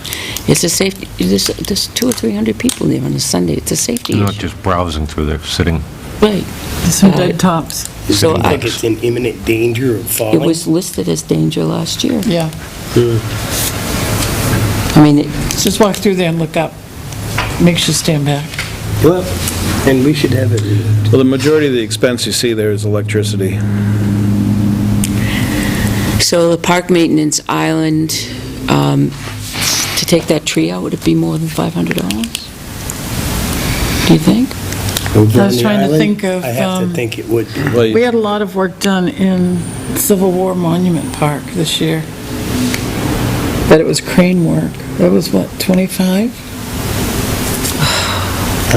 Typical, the crane rental's going to be $2,500 a day. You can't get a crane over there, though. No, I know, but You'd have to get. how big's your tree? You'd have to get a good climber. Those are big trees. Is it? Well, yeah, but You it's could a lot get one of cheaper if those you're little climbing doing it. self-driving It's the labor arm things, getting maybe. the brush across the bridge to, Well, you have 1,500 still available this year. that should be enough. So if we got an estimate this year, we could encumber that $1,500 to do that. That would work. Wow, okay. That would work to take that tree Yep. down. Okay. We'll work on that. Because we didn't spend that. One on the island, You're yeah. going to need to have somebody go over there and look, an arborist. It's definitely a, Time's getting shorter. we have one right in town. We'll have Paul go over and look at it. Well, if he's got to climb it, I can't imagine Paul climbing. No, but he could You give us an don't have idea to of what should climb be. it to look to He could see give it. us an idea of what should be done. And Mr., And then have is the it guy. Dunlop? Be removed. That went over and There are tree donated his climbers. services last year and cut the tree down. A couple That of those was guys, the Amazing. limb that was very dangerous. scary. Too scary. Objected to that, but ultimately, came before the Right. So we could probably ask him as well for an estimate. Because he took the other one down. He's the one that said you really need to take that one down, too. Who was that? Dunlop, he's the one that took the branch down, the huge, huge one that was wired up, and he donated his services last year and took it down. And even donating his services, Northfield didn't want any part of it. Remember that?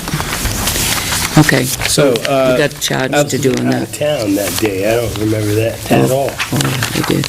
outside agencies reflect what's been requested from the agency. And so with the change that the board made in the police department legal line, that brings us to a reduction of $40,826. and it reflects a 0.8% decrease over 2015. The last two pages I have are pertaining to the medical plans. So it's basically two different options. The first option is what's actually in your printed budget. The P2 option is what I call it, but it reflects the AB20. So if you were to look in this section right in the center on the left, you see where the options for family, two-person, and single, and then there's C1, which is what we currently have for the majority of them, P1 and P2. P1 is the AB10, P2 is the AB20. You can also see in the very top portion underneath contributions, the police department is it is increasing from 15.75% to 16.5% mid-year. So those are also factored into this model. And on the bottom left portion that's shaded, where it says health budget, you can see what we actually budgeted for 2015, which was $508,000. And then the 2016 option with P2 being offered, or the AB20, amounts to a savings of $25,600. So that gives you a high-level plan. On the right-hand side, you see it from not only the employer cost standpoint, but also the employee costs for both the non-union and union. And then I've even broken it down into what the weekly change is. So on the far right-hand column, you can see that for the family plan, for a non-union employee on the AB20, their weekly deduction would decrease by $1.58. So over the course of the year, what is that, $75, $80 or so reduction in what they're paying. And you can see all the amounts going down. On the union plan, you see the same sort of thing. You see what the employee cost is, what the employer cost is, and how that equates on a weekly basis. So when you think in terms of the employees are going to have a higher deductible, a higher copay from $5 to $20, when you factor in the fact that they're going to pay a little bit less each week for their health insurance, it gives you something to sort of consider. Now, what we will provide you is that census that Catherine had asked for that shows you the number of family plans, single, and so forth. So this first page gives you that $25,600 savings. If we were to go with the AB10, which is the P1 option, it's a $6,575 savings over what was budgeted. Now, you can actually go into that medical tab, and you can select different options there. And if you pick the C1, that's our current one, you can put it back to what it would be if we were to be able to maintain the existing plan at the existing premium. But in any case, in the printed budget that you have before you, it includes that $25,000 savings. I have to just give you my opinion. I personally think that far right plan, I thought it was, the goal of it is to benefit the provider and the plan, the health plan, and not necessarily the town or the employee. I couldn't see where there's a $486 savings to the premium, for the employer premium, over the course of a year, not a month, a year, $486 savings. You're going to ask a family to incur up to $1,500 deductible out of pocket. So that would be the only plan I would really think is not in anyone's best interest. Is there any thought put into an incentive to increase the incentive so as for people to buy out more than to accept the insurance? We hadn't discussed that, but as Joyce pointed out, the ability to increase the SOS amount from 25 to 50% contribution would mean going from, on a two-person plan, from 70, or 60, about $62, $65 a month, up to about $130 a month. So the employee wouldn't have any out-of-pocket cost through the plan. There's no deduction for the plan. In fact, the town is paying them $130 at that point, if it's up to 50% for a two-person. And it would, of course, vary for a single and a family. The incentive would be to choose the far right one with the deductible. To give people incentive to buy out.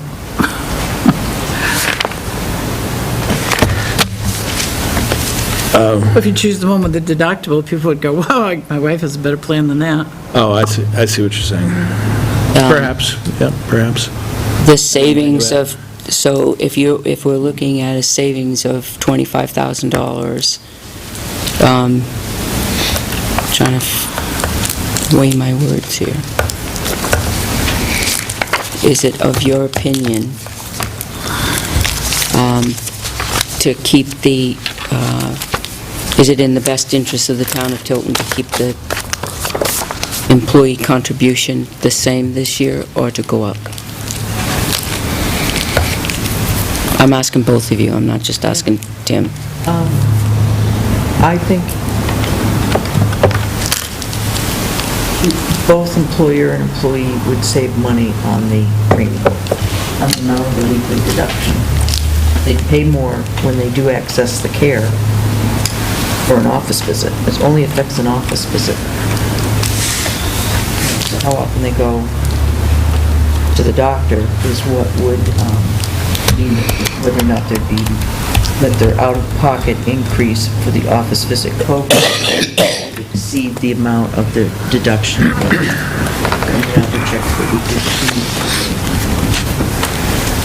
Okay. Tim? I think you've got to maintain some difference between the union and non-union plan.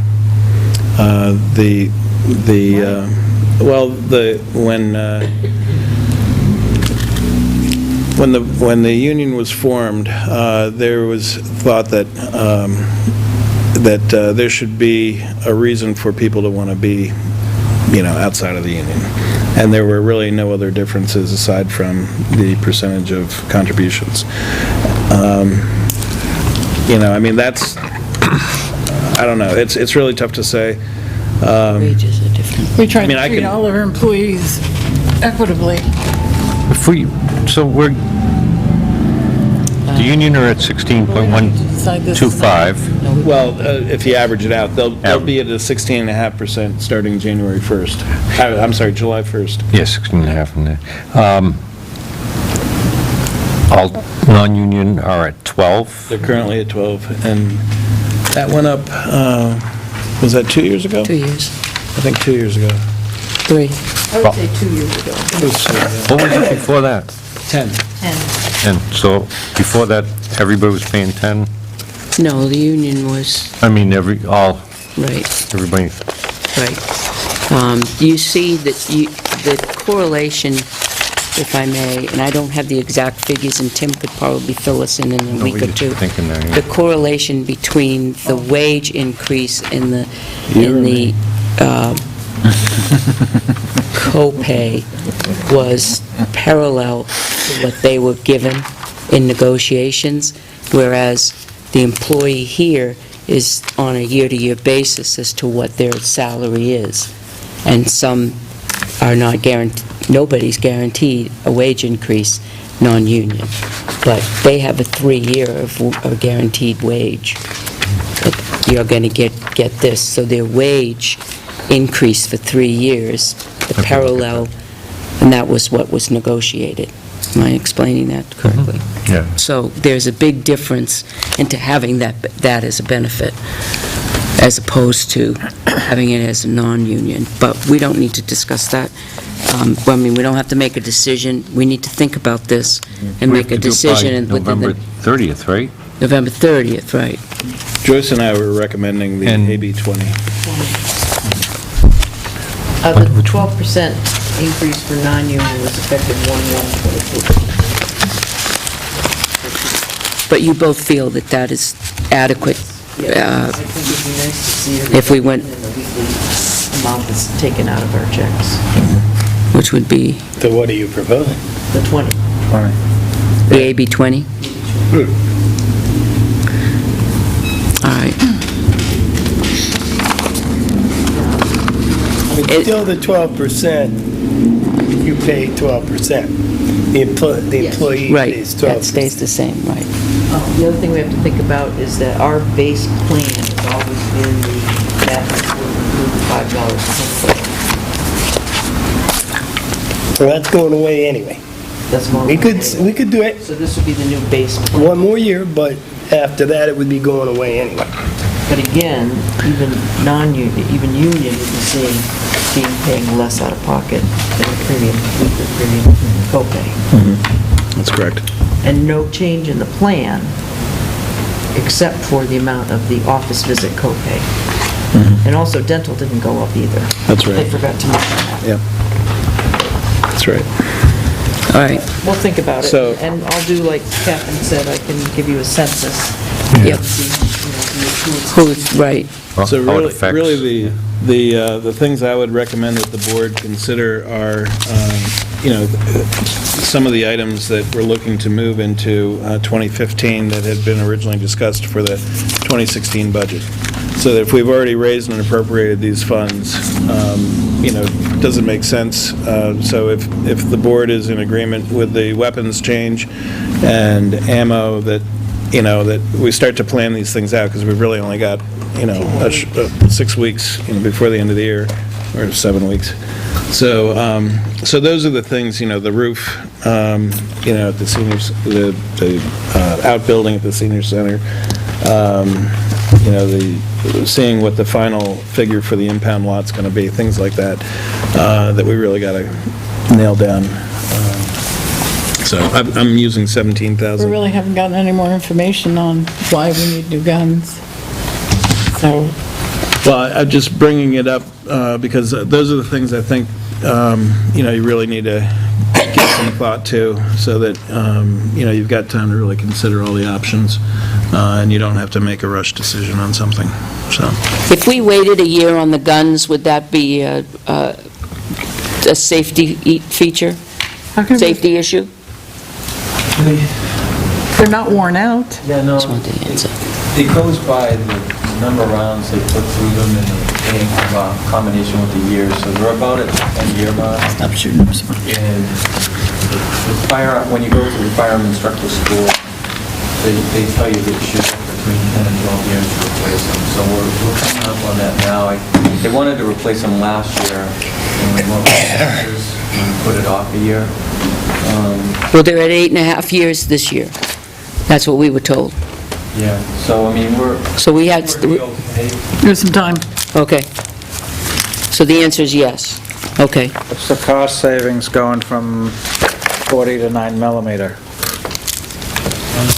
Was right off the top, the minimum was $500 in annual cost. It's cheaper, so, but over the course of, that would be $500 each year. Sure. so. All right. Any other questions on the budget? Moving right along, only a half hour late. I only have two other Oh. things for you. Come on, So, Madam Chair, let's get going.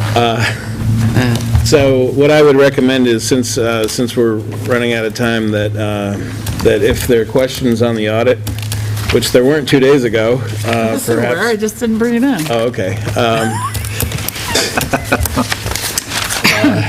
That we do need to finalize it soon, because we have people looking for it. So when, we're looking to get rates on borrowing, they want to see our most recent financial audit. And so I'm a little bit behind the 8 ball with that. State agencies are looking for it. We put it on hold because you had questions. The management representation letter is what we need to sign. I thought we signed it. It's in the to-be-signed folder. To be signed for them. Yeah, 30 little We're getting ready to sign it. Well, I've got Management some representation. in-between flags too, see? There's me there, I did. See my in-between flags? I did. Do you These are have the it? most important ones. It was in the to-be-signed folder. Gail I had... thought we signed it last week. To be signed. Could have sworn we did. Back of the audit? To be signed or not to be signed? That is the question. It's not, It is not there in the to-be-signed folder? I I thought we don't know, signed I it haven't last gotten week. down that Oh, far I see, yet. okay. All right, sorry. Stop pushing him, he's All right. getting a little cranky here. he's got to sign birthday cards first. The, After all, we're only going to hold up our meeting. All right, moving on, we'll figure it out. Okay, and the last item I have is just pertaining to, Last page of the audit. it's actually the very front of the audit, but He just told us not to do that, and you're doing it. Yeah, that from Joyce, I'll take it. I didn't, sorry. I Well, have no, one I mean, there's a question about slew the of budget people that this anyway. has to be The sent budget, out. yes. Telephone system. Yeah, so give me a chance to Thought we were sign going to it. get one this Well, no, year. it's. yes, yeah, that's still the plan. I didn't put it on this week's, but I'm scheduling the demonstrations now, and I have money in the Lord, I budget guess. this year for it. Okay. And the one thing I needed the board's approval on, more of a technical formality, because of our $500 purchasing limit. Last year, I had in the budget 2 software items through the PD, which amount to $4,500 or $4,500, which I had budgeted. And I'm now at the point where I need to purchase those and install them, and that's part of our suite of products through TriTech, which is IMC. So without objection from anyone, we don't have any, there's no other way to source it. It's one company that provides it, but I just want to make the board aware of it. And it was budgeted, and we need to install it, so. Great, thank you. Go forth and spend. Here. Oh, wonderful, thank you very much. I'll still be happy to review anything. Thank Joyce. I thought we signed it, right?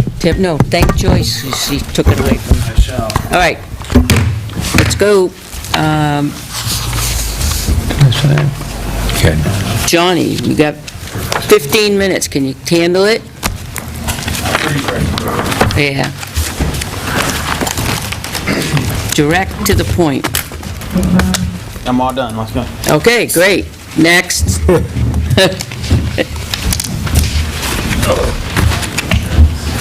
Let's sit down here with John this week. There we go. All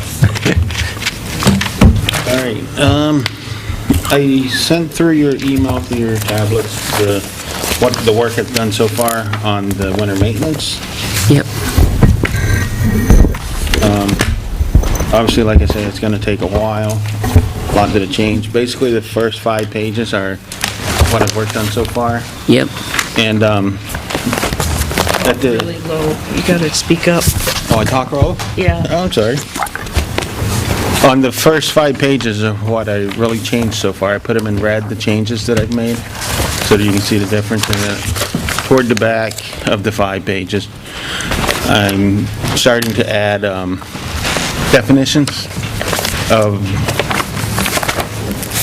what we mean by across town roads or traveled portions and street roads, stuff like that. I put on the front page the RSAs that are governing the policy.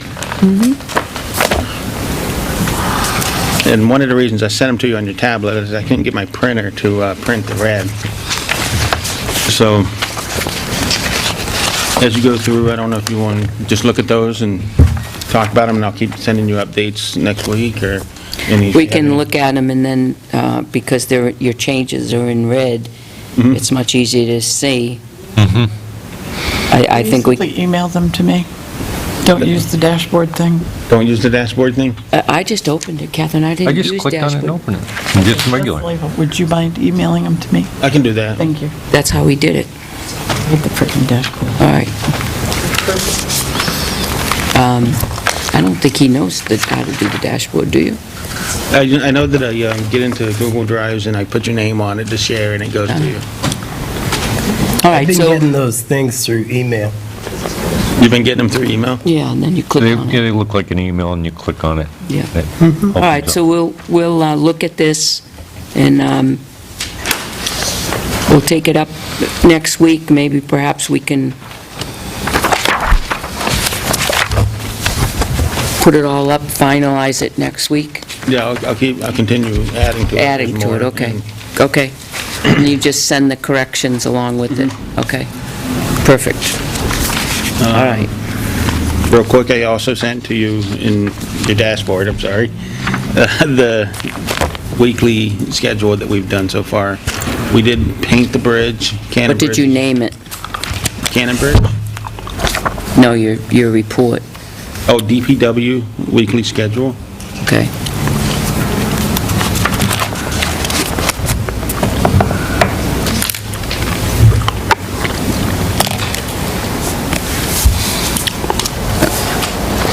Oh, it just says Tilton Highway spreadsheet, week ending 7/25.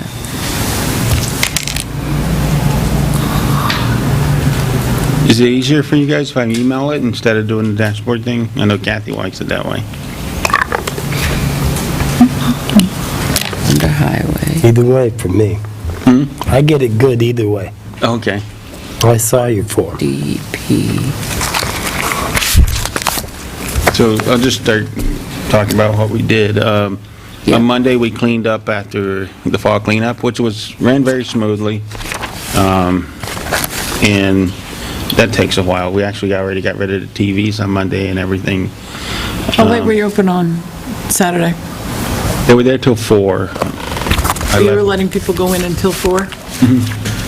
I actually left at 2 because everything had slowed down by 2. And they stayed open till 4. And on the weekdays, what time are we closing it? 3:30.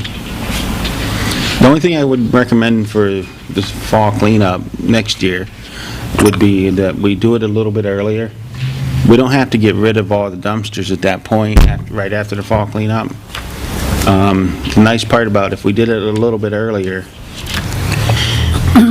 it makes it easier for me to order my material, because we use those sheds to put the electronics in and all that stuff. We do a spring and fall cleanup. Yeah. Well, the spring, I'm not worried about ordering material, so, and I haven't been through the spring one yet.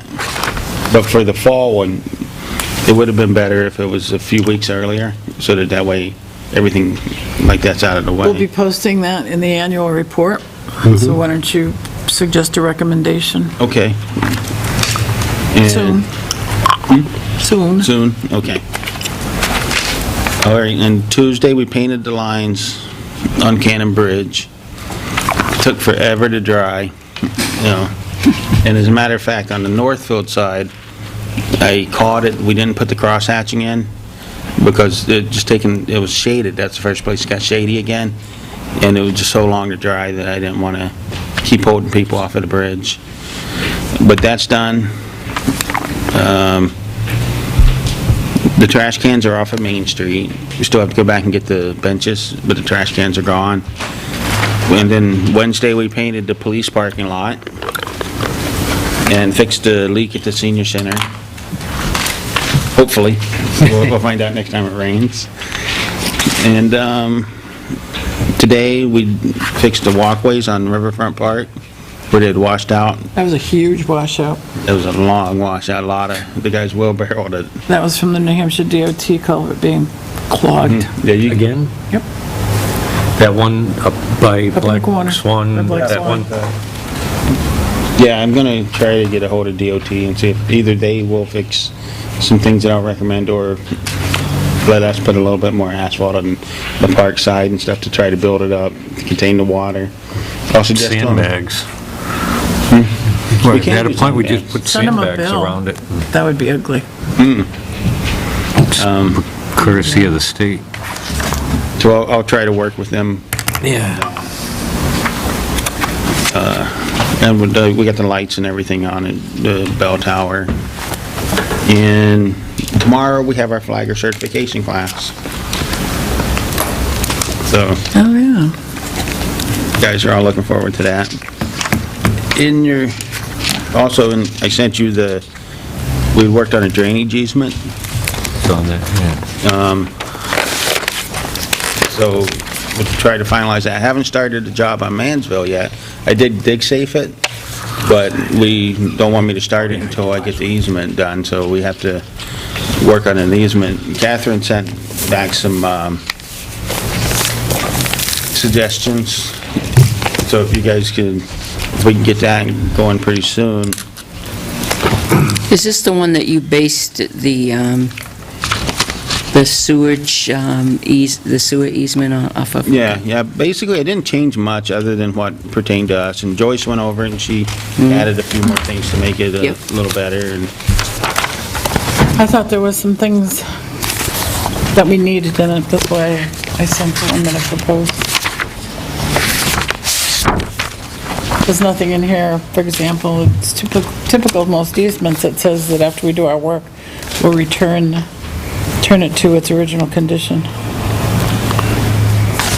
If I was a homeowner, I wouldn't sign this. right.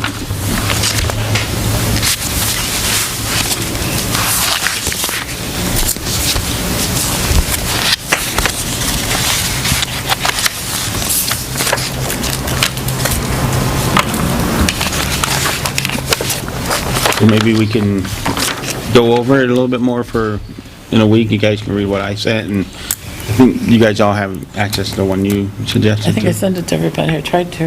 Yeah, I think you just Yep, sent you it did. back. Yep. So maybe next week, I'll try to put it off for another week. So far, the weather's holding off good. We'll keep our fingers crossed. It's building up. It's just building up. Right. Like for Thanksgiving. Gail, can you make sure that both of them, the easement and the winter maintenance is on the schedule? Thank you. Pat, when do you guys usually take down the awnings? I've been, Yeah, I don't know when. Joyce, when do we take down the awnings outside? Varies. Usually the end of October.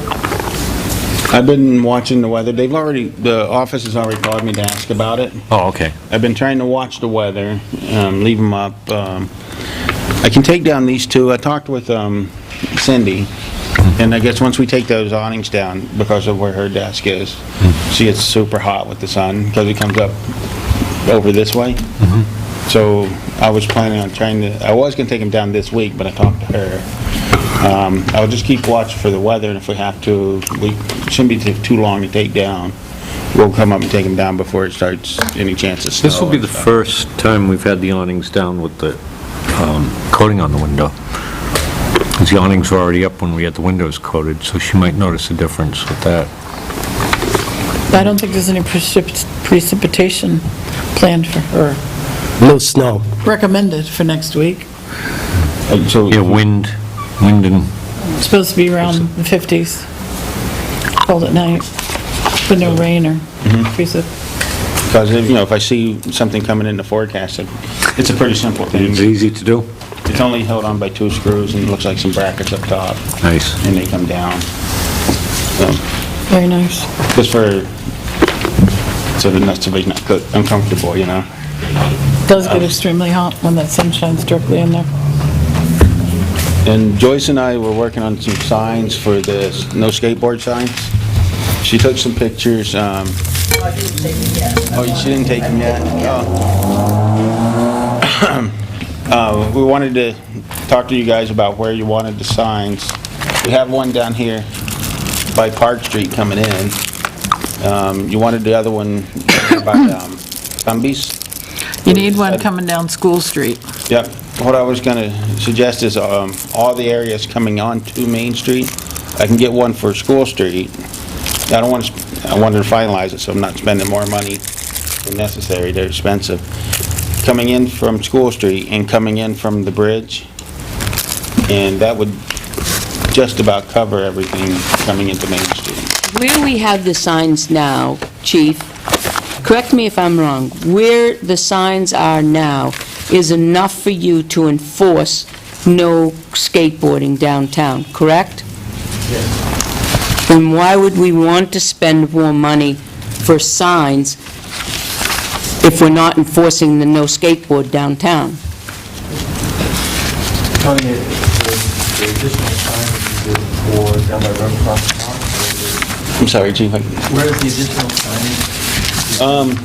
I think what the board said, we took one down last week. We took one down because it was over... Didn't make any sense. It didn't make any sense when we moved it down by Mechanic Street, I believe. Am I correct? I thought we put it in front of Cumbies, that's why I wanted to go take a picture. thought Larry said he put it in the It's either Mechanic or Cumbies, so there's one down in that area. You have one over by Park Street, coming this way. You have Park Street, Did we put them up? So that would only leave Cumbies and Yeah, right now, we have two. He's in Park Street.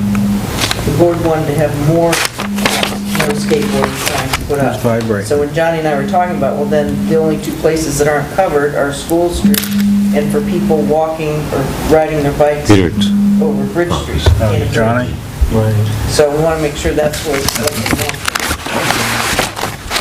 usually in Maine, point of access, so School Street, I think would be a good use right there. that's where we just took it from. So the two. Now, yesterday when I walked out of We had it on Town the Hall, pole. there was a couple. There were two people, older couple, helmets, came down School Street, slowed down, and they drove right on, the husband drove up, I said, his husband, and she said, "There's no signs," and off they went. And I thought, so she obviously meant there's no signs that said they can't, For skateboarding? because they went left. I wasn't gonna chase after them. Get out your skateboard. No, that's true. Have after them. Get a taser. Yeah, I mean, yesterday there were a dozen kids that came down School Street and Main Street with the skateboards, a dozen of them, all at once. I don't know where they're coming from. They're coming down School Street and then they take a right and all the way down the stores. Doesn't matter. And, you could see police cars go back and forth and they're just driving.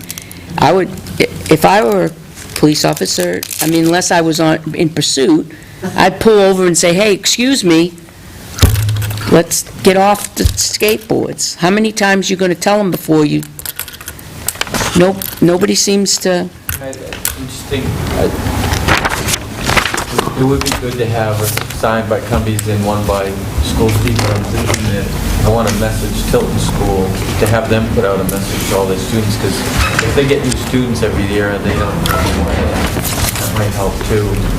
They don't care, because I'll tell you, the signage that they give me when I ask them not to skateboard on the sidewalk. It's, Between the lines? This will solve a lot of our problems. there you go. It's a no skateboarding sidewalk stencil. Got everything. And it also Right on has the- a no dog pooping on the sidewalk stencil Well- too. It just, How much is that stencil? 'cause, It's they're cheaper gonna be than the looking down spot. and nobody can get hurt by it. Well, And, exactly, and you've got it right on the sidewalk. But I like here's that the thing. idea. and they'll be looking down, you can put them Doesn't matter how everywhere. many signs we have. Exactly. It isn't enforced. I called up yesterday. Our parking isn't enforced. So why? Why bother spending money on signs? It's not enforced. The Well- problem on Cedar Street, without the police, it makes no sense. Our parking hasn't been enforced for years. Everybody park wherever you want. Seriously. I went out to the parking lot. It says until 5 PM, municipal only. Here come these kids. Psh. I said, you can't park here. Yeah, we're only gonna be a few minutes. Whatever. You can't even come into Town Hall after 5 o'clock. Forget it. Front, side, you can't do it. And it says right on the sign, no parking before 9 o'clock or something, 10 o'clock. I think 10 o'clock, right? Well, Take what we Okay. have and spread it out. I'm not in favor of spending any more money on something we don't enforce. You sure about the stencil, though? A stencil, Make it cool.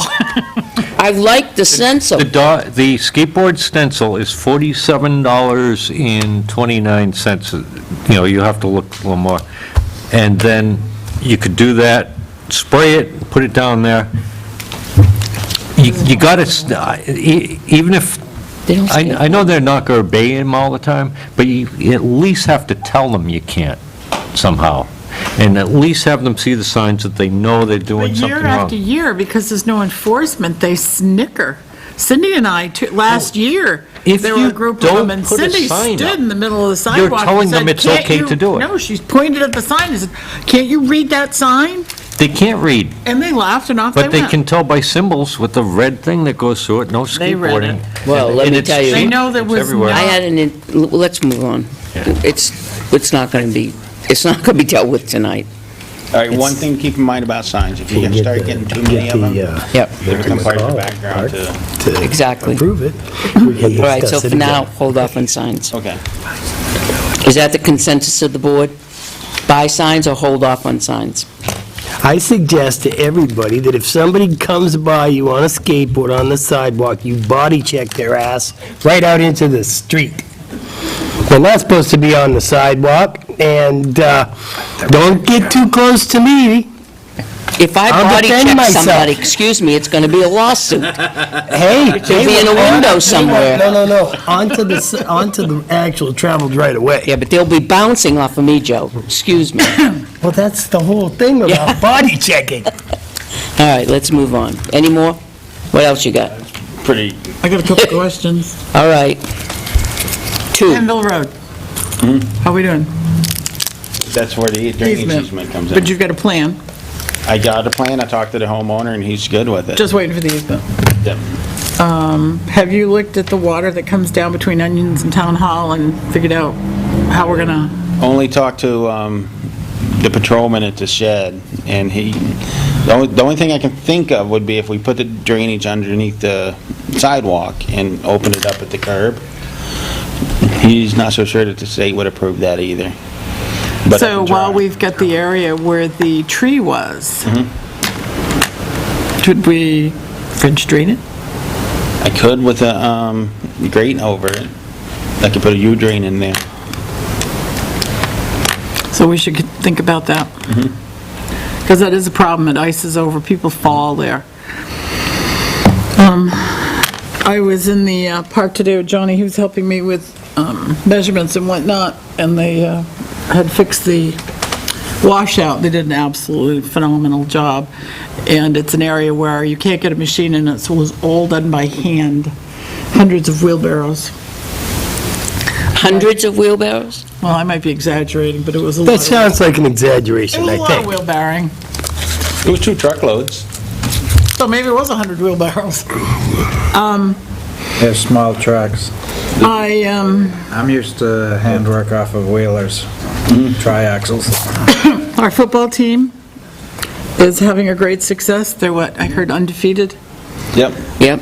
So I didn't know if the board thought maybe we could have Public Works make a sign. I talked to Johnny earlier, and he said they could do it to put out there, say, like, rooting them on.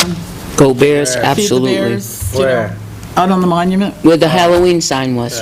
Yeah, I'm not sure when their Well, game is. They're not having... This Saturday. Saturday. This Saturday? Too late. So you probably don't have time. No. I thought it was next week. I thought they had a bye or something. They have it, It's, it's this coming Saturday. yeah, Saturday. So if they is win the this opening game, round. when will be the next one? Friday night is the girls' volleyball championship up at Plymouth Oh, yeah? that they're in. So they're all doing well. Okay. No, that's the first round of the playoffs. But I think after the opening round, then they go to either Plymouth or St. Anselm's for the remaining playoffs. I think I teams think that would it's have been appropriate, nice. and I really do think that we should do something. What do you think, Joe? Yes. John? Yes, Yep. Do you have definitely. time? Go forth and go Bears.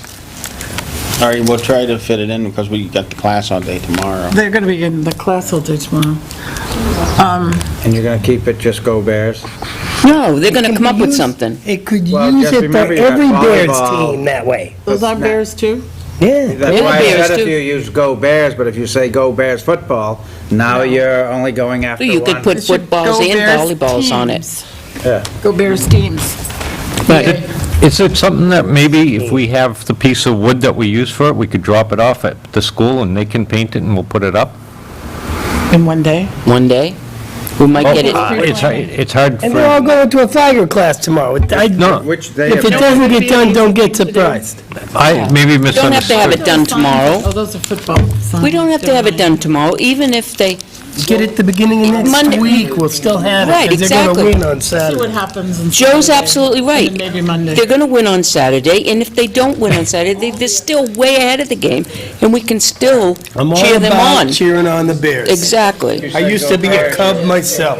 You're all set, but if you guess I was a say, bear. go Bears football. You're a bear. A Bear Cub. I need to be excused, Madam Chairman, I shall return. There's also Right. about the unified team. They lost yesterday, so, they did? yeah. Couch, you're gonna hit me with the mallet. You gotta I stand up. did this, and you kept it up. You do like I did, stand up and You gotta holler. do this. What is that, Rodney? I get no Another one respect. than that. We had one that was flat that really Yeah. made a noise. This is really, That's round. I think it's because of this. And I don't want to hit too hard because there's glass underneath. Yeah, it looks like you've already shattered it over here.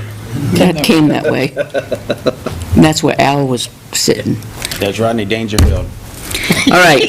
Do we have any more questions for John while he's here? Okay, we're all set, John, thanks. You made up any time yet, No. Madam Chair? No, we lost a I'm half gonna try hour. something real quick if you guys don't mind. Uh-oh. No, it's my new hearing aids. I got this box. If I can get it to... All right, I'm just gonna leave it there. Oh, so you can hear over there? I can hear I can go over there and sit. And you can hear it?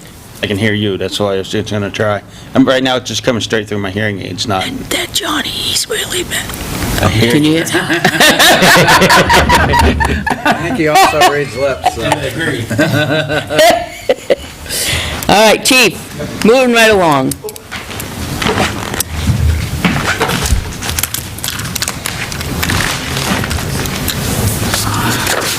I can hear you. Get that thing off.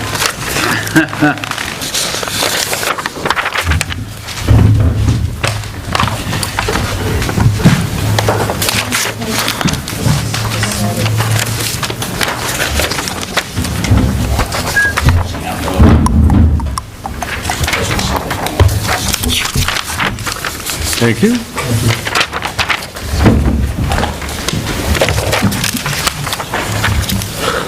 Joe needs one. Thank him. Okay. Operating after pause.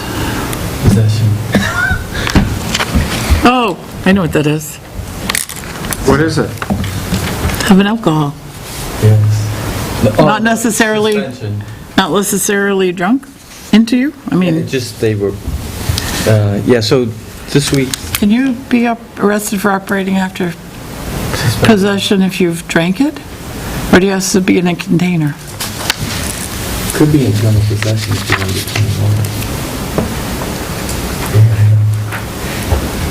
21. You don't have, she doesn't have to worry about that, ever.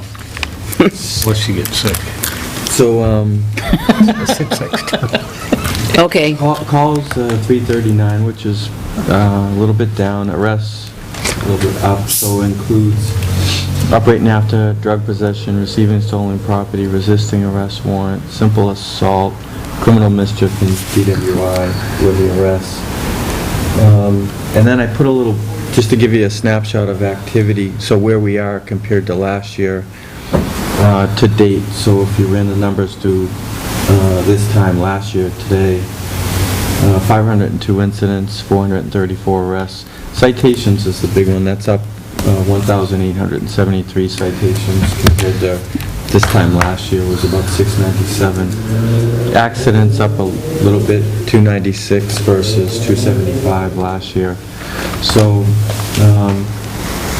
we're a little bit up in call volume and arrests. We're up quite a bit in citations and a little bit up in accidents. So just to give you a snapshot how we're doing this year compared to last year. Major crimes, detectives picked up a couple new forgery and counterfeit cases, and they have an ongoing drug case they're working on and a couple of burglaries. Indictments this month: felony criminal mischief, 2 forgery, 1 for organized retail crime, 1 for possession of heroin, 1 for possession of fentanyl, and 1 for possession of fentanyl with intent to sell with the indictments. Training, We had some command staff training yesterday in Meredith, risk management and basically high liability issues for the department. And it was structured for lieutenants and above. Evidence and property room training coming up on the 19th and 20th. Officers Glenn and Sergeant Morrison will be attending that at Tilton School. We're hosting it, so we get the slots, and the instructor's coming in from California for that. He basically was sold out throughout the whole year for training, and we convinced him to come to Tilton to get one more class in. Vehicle's pretty light this week. The only thing due is one for oil and the other one for brake pads. Is 3D tired? Needs a break? Yes. Sorry, Time couldn't for help breaks. myself. Yes. I was waiting for you to do that. Oh, yeah. I knew you were going to do that. I couldn't help it. I already corrected it. English teacher on Well, I had circled it. got me on the spelling. Spell check, wouldn't So it? the captain said he'll be done with our basement town hall project by Monday. Thank you. No, I'm over here. Oh, there you are. So, He can hear you. so the cap asked if either Tuesday or Wednesday he could borrow some Yeah, just let me know when. strong guys to help get some file cabinets I'll from. send the other guys over. Well, that's pretty good if you can hear his voice. I'm sorry my hearing aid changed there, but what? Yeah. Better with the... Technology is selective too, isn't it? That's good. Yeah, I bet. It's a male hearing aid, So, so I've been told. I don't remember either exactly day, what she said, but... would be good. Yeah, whichever one you guys want, just let us know and we'll come up. And then, once we do that, there's some like kind of bulk gasoline type evidence that we'd want to move to the storage trailer, possibly, so. But I'll have them coordinate with you. Sounds good. So some of the guys are going to help with that too as well, right? Yeah, oh, yeah. It's just not going to all be highway, okay. Um, And you're going to utilize some of the files that are down there that are empty down there. We might be able to. I mean, they're gonna have to move the files either way, so. Let me get with the cap on that. I think we'd have to move the cabinets there to transfer the files over. Some of the file cabinets are pretty old, the black ones. They're like 1960s, 1970s file cabinets, so. That are down So they there. were built well There's no then? black ones down there. No, Probably they're in the welded. trailer. Oh, they're in the trailer, yeah, They're So it rugged. might be worth it to to switch them over. switch them over, so I'll get together with that. Are we gonna go to cheaper ones? No, there's We empty have- ones downstairs. I mean, part of me says yeah, and then part of me says leave them for the files that are gonna be coming down. Coming down. Because we do 2 a year, so. Thank you for doing the striping, it looks incredible. Oh, thank you. I don't have a note in there on this, but I was talking over with the cap, and we were thinking we'd like to use that last row for police vehicles only, up against the woods, just so that, you know, that it's a safety thing. Whenever they design new PDs, they try to design them that way, so that you don't sometimes have suspect parking next to these things. So we all kind of agree with the idea, but since I mentioned signs, so I might need a little help if we do that, to put a couple signs that just say police only. You know, maybe we can get the prison to make them or something. Yeah. And I still haven't, the cap hasn't had time to research some lighting, more lighting back there, like solar, to maybe put on a pole back there, but I definitely think we need to do something, because it's, that back corner is still pretty dark, Johnny. Looks like it would be, yeah. It is, it's pitch black there, so it needs something in that corner. I think that's why we were thinking about trying to cut some of those trees back to expose that telephone pole.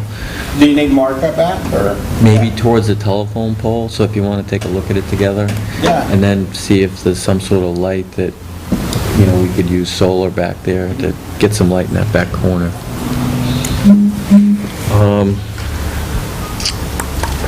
Or say Billy Lawrence, he's got some solar motion LEDs. For the back, yeah.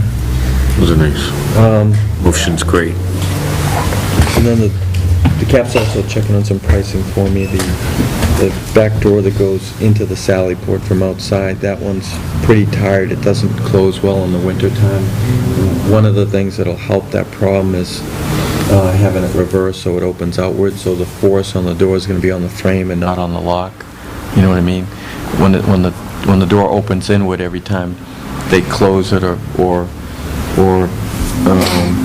it's used all the time, all the force is just on that lock. But we have the other one that goes into the basement, that opens outward, and so it can't be booted in, you can't kick it in, and all the force every time. What was the cost of it, do you know? I want to think the one we bought that goes into the basement was somewhere in the neighborhood of 300, 250 to 300. With the metal doors? So is he going to go and do that now? It's $300 a those, yeah. Checking on that, and I think that would last us a lot longer. The one that goes into the basement, you can tell that the use and wear and tear isn't affecting it because all the stress is on the frame. Someone told me they just last longer anyway, so every time you close it, and it gets worse during the winter. And then he's already got a lock for that, so we don't have to buy a lock. Really no significant expenditures this week. I got the paperwork from the academy. Officer Murray's slated to go into the 169th Recruit Academy December 21st, so she would start January 4th. She would have to do her PT test on the 21st, and she'll, as long as she passes her PT test on the 21st, she'll begin January 4th and go through a 16-week program. Geez, is there any indication she wouldn't pass it? No. Okay. No, and the FTO will test her before she goes down there. That's typically what we want to do, is make sure you pass it here to make sure there's no issues. Just on events, I don't know if you have heard any feedback, but I thought both Halloween Friday night and Saturday night went pretty good. Traffic was pretty light Saturday night, and I got a lot of good feedback on the downtown piece. The only thing that I heard from the officers is that pedestrian traffic going from Langley's to the haunted house slowed up the traffic a little bit, and moving them around the other way next year would probably help traffic flow better. Well, and another thing that affected traffic, because I was heading to Franklin, and I was on Park Street. We got the go-ahead to turn left, but they held traffic on West Main instead of sending them through Northfield and around, so you had cars stacked probably past the high school. I heard the same thing about the traffic backed up on West Main. You know, when we're coming out of Park, if they send them right and then go, what's that, Elm Street? You wouldn't have that issue. Yeah, and if you're bypassing, you can almost go Bay Hill to Fisk to Shaker, and It's Friday night. Yeah. It's a bad time to close Main Street. And yet, it was a wonderful time. yeah. You know? No, I know that. It's just, it would help speed up the traffic a bit. Well, the local people kind of know that already, and it's hard to divert. You should have seen it. They had like an explorer here, an officer there, an officer there. It was a good thing that the corporal was there, because he could see it wasn't going very well, and it's like, okay, he stepped right into the gap. You stand here, you keep him going this way, you, and it's at least out here, which is, might as well be Boston as for the stop signs and whatever. That's a good test It was for them starting out there. to work. By the end, the beginning, I feel sorry, but once they got it down, it was going pretty good, actually. It's a tough I think place part for of the traffic. problem is that it was the first year. Communication to the public was little or nothing to say, we're closing Main Street off. It was on Facebook, it was on the town website. It was on our personal Facebook, it wasn't on... So if anybody who has a computer... Right, it was Or on... a telephone that tells them things, I mean... It was on the... Well, then what do you suggest? Signage. Wait a minute, can I talk? It was on the website only a couple of days, maybe a day or two prior to that. If we have an event that's going to happen on a Friday, that we know it's always the same Friday, we should start 3 or 4 weeks in advance and put it, in the paper, on the Facebook, go ahead. why don't we look into purchasing variable message boards? You can set them up wherever you need them. What was effective was we didn't get the Halloween sign out. We could say "road closed" on that Halloween sign, and 3 weeks prior to the date of the Halloween Do night. that with a variable message board, and you But can place where are them we in. going to put a variable message board? They're illegal in the Main town of Street? Tilton. Right. Let's get our sign ordinance. State uses them. Board is illegal in the town One of of those Tilton. They are state now. things. That's funny, I saw them this summer when there was night paving going on. That's the state of New Hampshire. Oh. They're not. Diff. I mean, we don't have to abide by the But town. we have, Yeah, well, that's wait, what we have I'm other thinking. We signs are the that town. Aren't enforced. Let's look across the street. I think that there's a better way to communicate it to the public ahead of time, much further. If we did that, I think that we would, a lot of people would, I went down a couple of hours prior to that to let people know in the salons, hey, they're closing the streets at 3. And they were unaware of it. So if they're unaware of it downtown Main Street, we could do something better next year, and that's all I'm saying. Boards, you can put one over by Island Park, you can still face it for eastbound. Right, and we Like could, somewhere near Riverfront Park area, whatever. and if we're closing the road off, the other suggestion is if we're closing the road off, to have the judges for the children in the middle of the road in Main Street, so that there's not the congestion going to the here and then going across the street, because it's right over where the sidewalk was to go over. idea. And there bunches and bunches of kids were trying to sign up for the costume. Yay. And if that was in the middle of the road, and there could be a line forming, and then they wouldn't miss out on the candy, they could go like you were, where your radio station was, just in and out. Something different that we could have done to make it a little bit more proficient. Get the highway department into it too, to set up some detour signs ahead of time that we can just uncover when you're ready. Right. So to send them whichever way you want. I was kind of nervous when some of the big trucks went up this way Yeah? to go through. It would be much easier on them to go through Elm Street and back out to Route 3. So if you guys want, we'll get together. And I know if District 3 or DOT, if they're not all taken, sometimes they'll let me get a sign like you Yeah. talked about. And I can put it out there. The business owners, May also, that's this time of year. the downtown business owners would love to expand what they did. I mean, they had tricks, they had games, they had a lot of activities for the kids. They would love to expand more and more, so that the whole downtown is filled with activities for the kids. What a great way, for Halloween. I mean, that's perfect. If we can get the traffic in our little, things that, the negatives that happened this year, if we can iron those out ahead of time and know what the issues are, sit down with Johnny and the PD and figure out, put up the signs and get them out on the websites and stuff like that. I think we could do variable sign if Catherine allows us to put one up. It's going to be a 4-1 vote, so it won't matter. That would, Have the record show it. and we'll have the record show it. All right, Probably like so moving on. voting, like that one. Yeah. Pretty big one there. Yeah.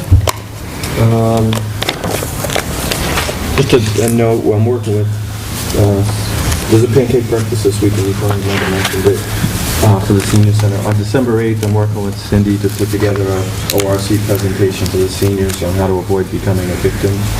So ORC. Organized retail crime. Oh, I know that, but maybe they don't know Catherine that. doesn't, so. Yeah, she does. Retail crime? She does. Right. We've talked about that It's the people before. that prey, well, they prey on stores, but they prey on seniors too. They try to get their credit card numbers and You haven't paid your electric bill yet, it's going to be shut off. Send us the money Or now. Jimmy's in jail in New Mexico. You got that call too? Huh? I had a Nigerian prince call me royalty, buddy. Not New Mexico. Turns out I'm going to be a millionaire. Wow. We all have a relative. Yeah. And then, I didn't get it on there, but there is going to be that motorcycle ride out at Tilton Haircuts for Men next Wednesday morning. Yep. On Veterans Day, and I will be there. Me too. It's the, oh, you want to go for a ride with me? No. Howard. Jane will.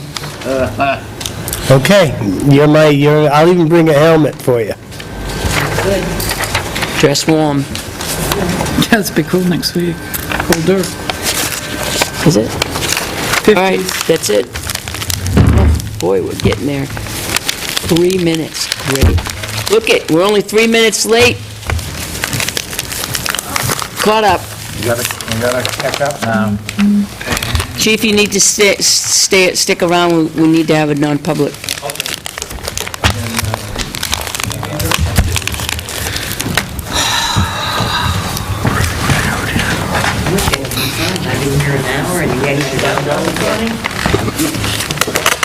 Record. Put it on your phone. Johnny? Sorry? This. Oh, hold on. Yeah. And I'll just need a brief non-public to fill the board in on my conversation with Attorney Green today. Yay. Now I'm back to regular hearing.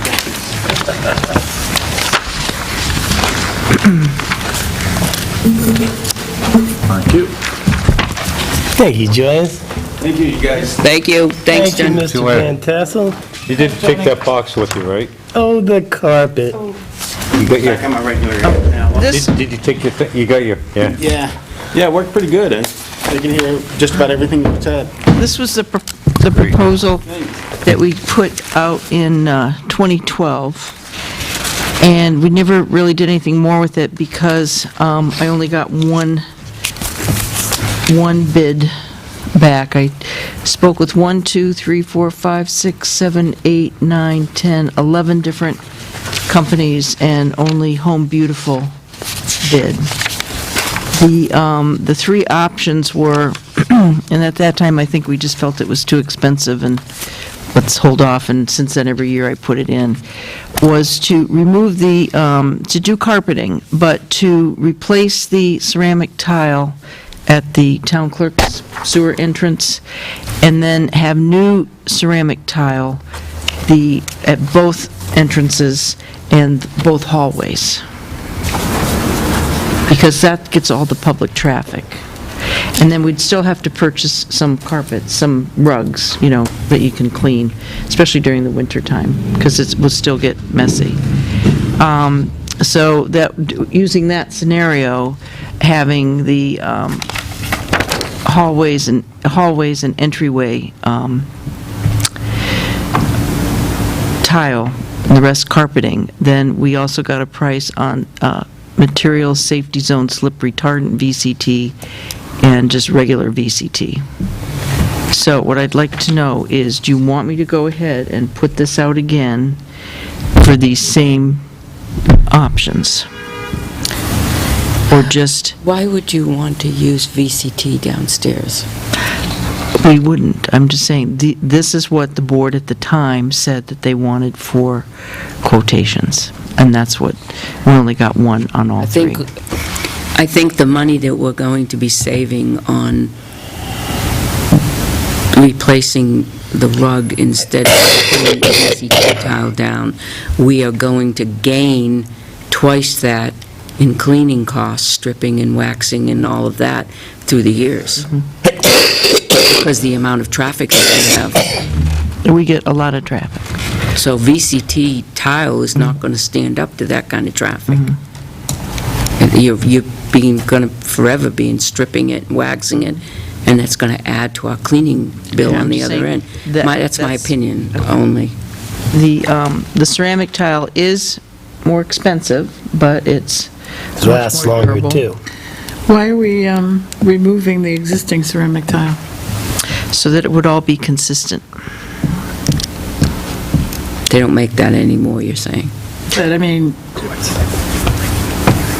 if they could, I know if they could match it. Existing. Right.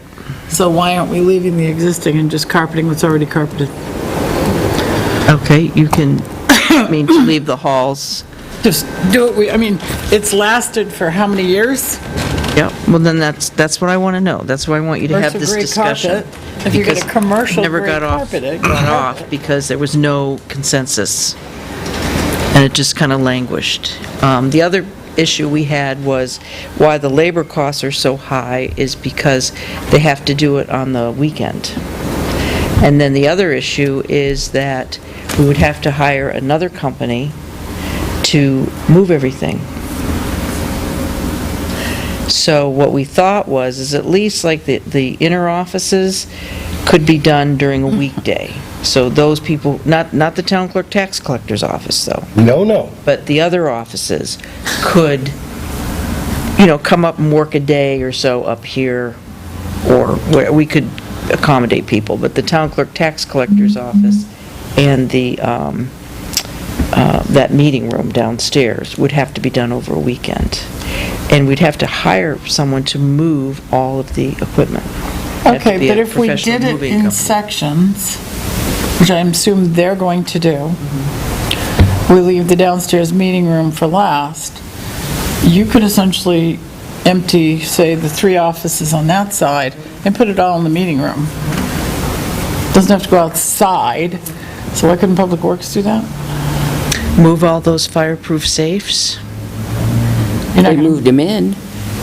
not the fireproof safes. They moved The them safes? around. The cabinets they moved in. You're talking about the safes in safes. Cindy's office. Those in particular, you will have to have somebody move them. I'm not sure how you're going to do that.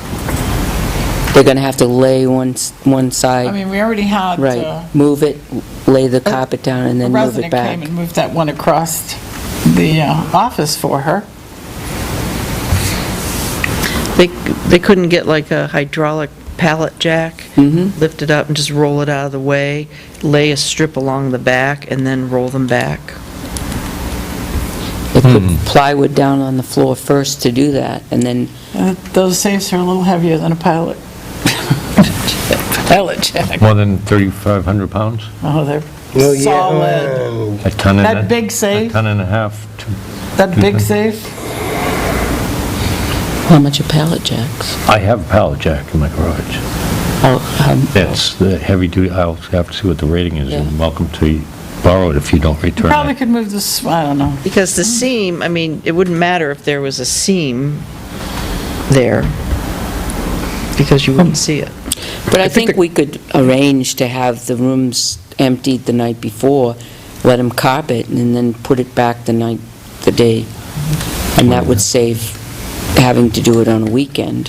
What does the moving of the equipment to and fro add to the cost of the job?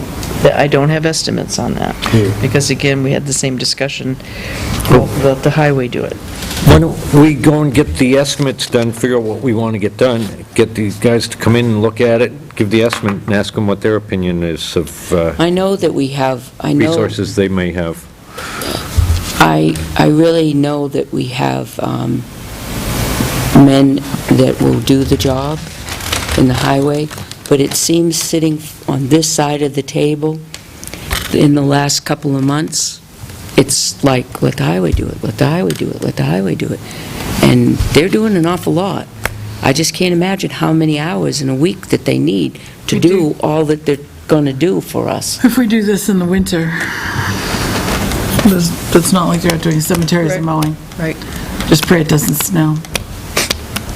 But tell me what you want. Do you want the hallways to be tiled, or do you want them to be carpet? You want everything to be carpet? Leave the ceramic tile out here, because it's held up.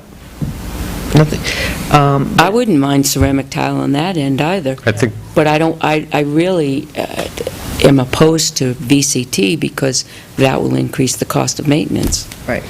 Personally, how do you feel? What is VCT specifically? It's the old commercial, It's nasty. what we've got at the senior center, that floor. And it has to be stripped and waxed and all that kind of Whatever we put stuff. there, it's gonna have something. Gonna have to If the do- ceramic Well, then the tile ceramic was... tile, that's Had there their- 20 years. and it 20 looks years good. and- So match the ceramic tile, So they just just clean at the entryway. Seal it. Well, Seal it. and the other thing, they're not going to be able to match that pattern, Well, but they could pick a color from it. Yeah, I think it's great. does it Yeah, matter? and then, or, Can be close enough. or whatever we put Who's for gonna complain they don't carpeting, match? they could I'm not choose that supposed color. To spend 25 But we're going to grand keep the on same color, same exact Then, that we have, Yeah. because it goes with the paint, and it's lasted a good long time. So can you get estimates on neutral That's what color. I'm going to do. tile, ceramic tile on that end? Yes, That color. Down there, Matching, that green. yeah, I mean, the color, color, yeah, and then they and then the rest carpet. yeah. Work on the Air Home Force Beautiful Base. and Everything's that color. the floor show, they had, Home Beautiful still had this carpeting that we have now, because they did it last time. And the one that the floor Excellent. show had was very similar. So what was the Home Beautiful's estimate to Well, replace? I'd have to take out having the hallways done. All right, so what, if we had it just as it is now, what was the estimate?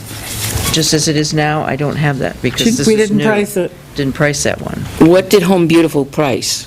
They priced the 220 yards of carpeting in all the office areas, the labor to remove everything, and then using ceramic tile in the entryway and halls. And then Ceramic labor. tile Mhm.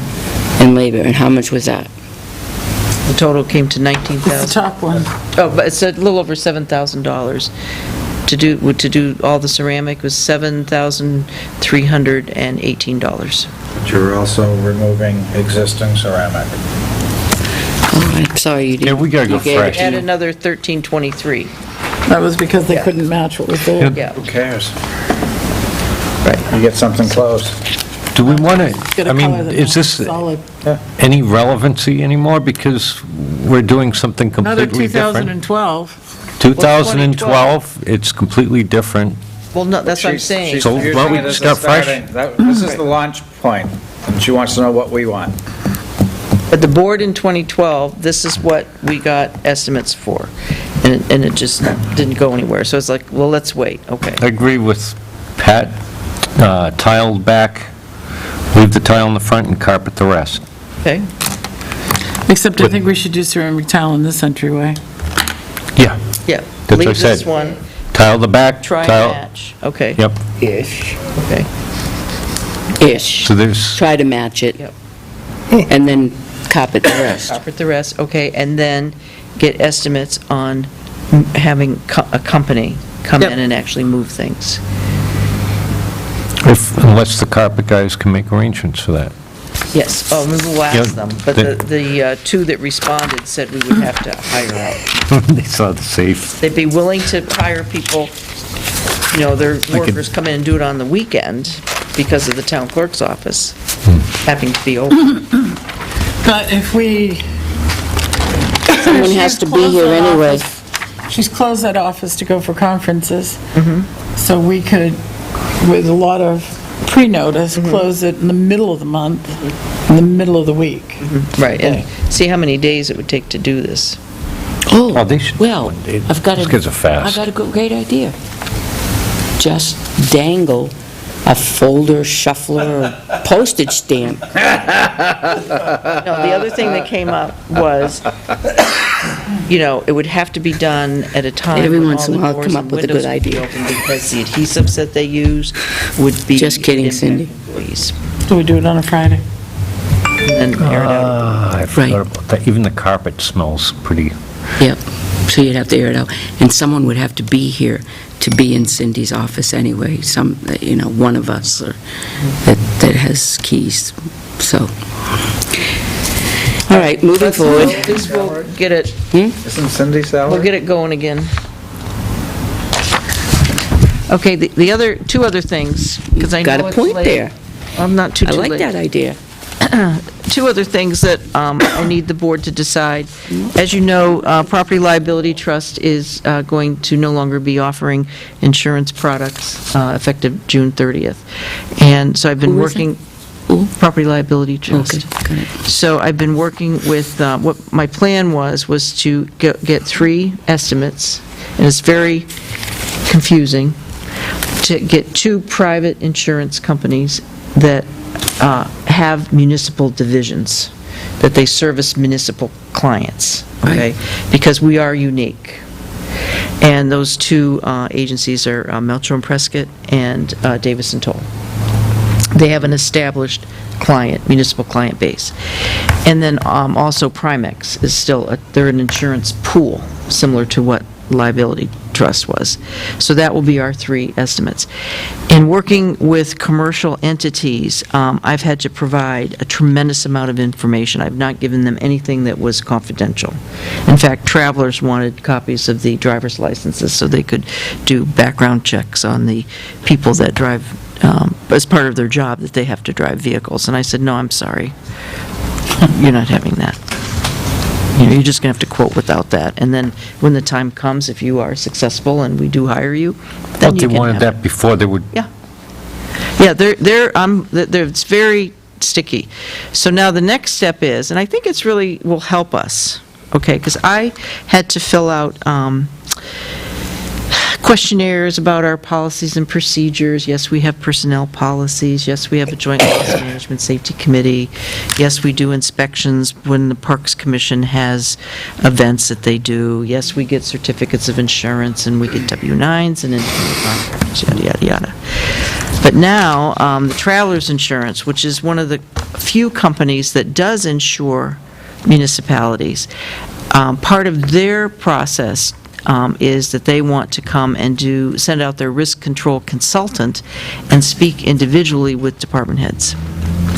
And I said, I can understand that. I mean, I'm used to dealing with an insurance pool where we don't have to do that because we're all in it together.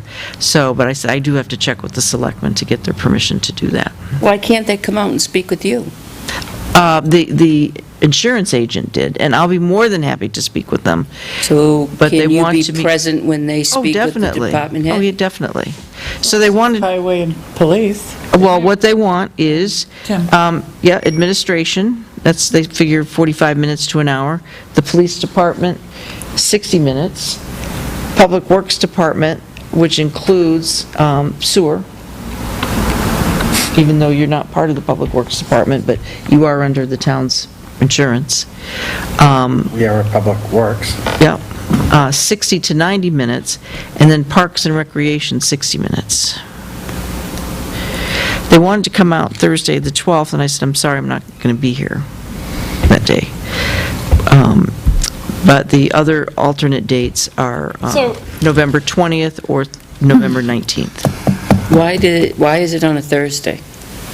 Those are the dates, that's the date that they first sent me, and I said, number one, I have to get the selectmen's authorization. Number two, that's just too short a notice to try and have a department head set aside a morning or, an hour, hour and a half So, to sit with them and answer questions. You're going to sit all day on the morning of a selectmen's meeting with department heads and insurance companies on the days of selectmen's meetings. Oh, I agree. That I kinda suggested stinks. Friday, the 20th.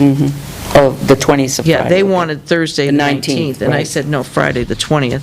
And they said it started at 8 o'clock in the morning, and the woman's going to catch a flight out of Manchester later that afternoon. so there's a problem. Your sewer commissioners work. So, Well, I'm can here they- because I work here. Designate, Your park commissioners work.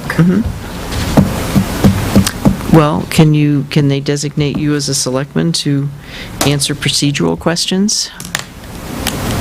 As a commissioner and an ex officio on both of those boards and committees, if they would authorize it.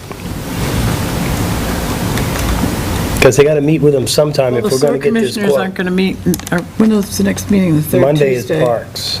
17th. 17th, so we'll see.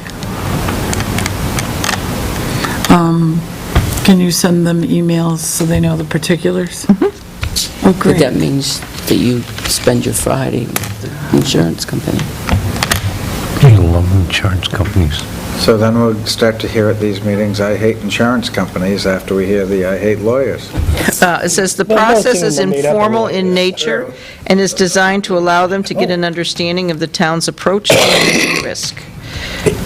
Be completed by Myron Pencil, Senior Risk Control Consultant for Travelers. We'll need to... Stop it, stop it. Oh, and Johanna. P-E-N-S-Y-L. Johanna's probably more appropriate than I am I could sit there, but Johanna's going to be a more appropriate choice than myself for Sewer Commission. Right. Because I'm a greenie. And then, but I'm a newbie. But you'd have to, say, yeah, it's okay to... I swear. And one of the reasons they're really, pushing for this now is because so many communities have already approached Davis and Toll. And I was one of the first ones to approach them, so they want to get us done soon because they're going to be so crunched with getting quotes for people. And the other thing that's interesting is just in dealing with this one with Davis and Toll, of course I don't have, they themselves are going to be putting out our prospectus to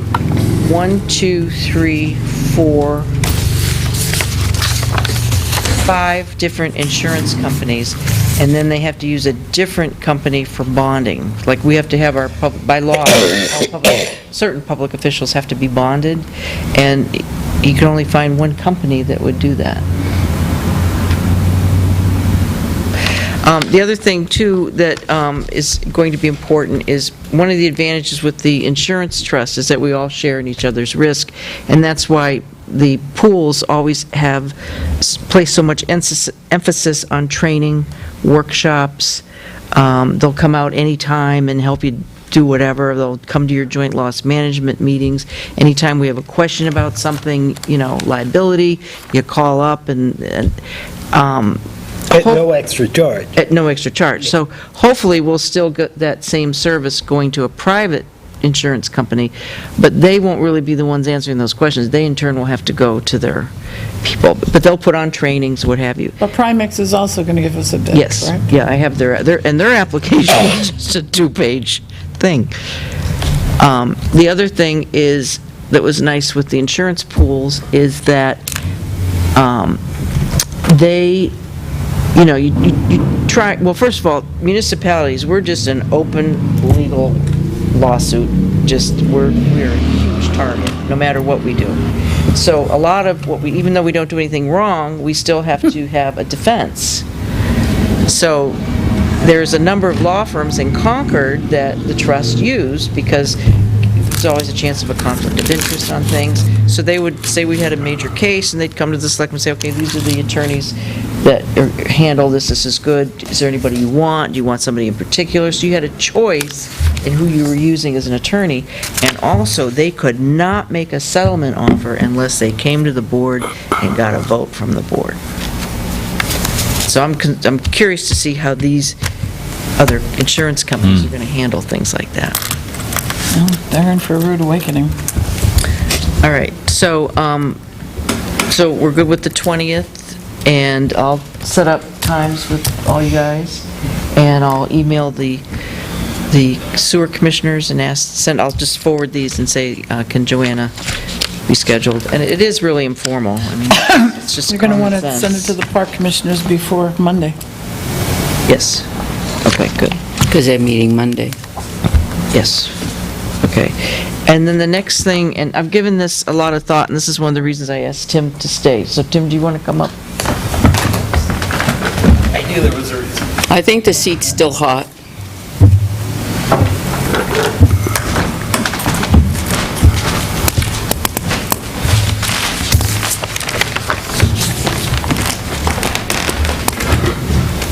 And I have to be careful how I word some things, so just give me a second. Okay. Lauren just sent me last week, Avatar Associates, their contract.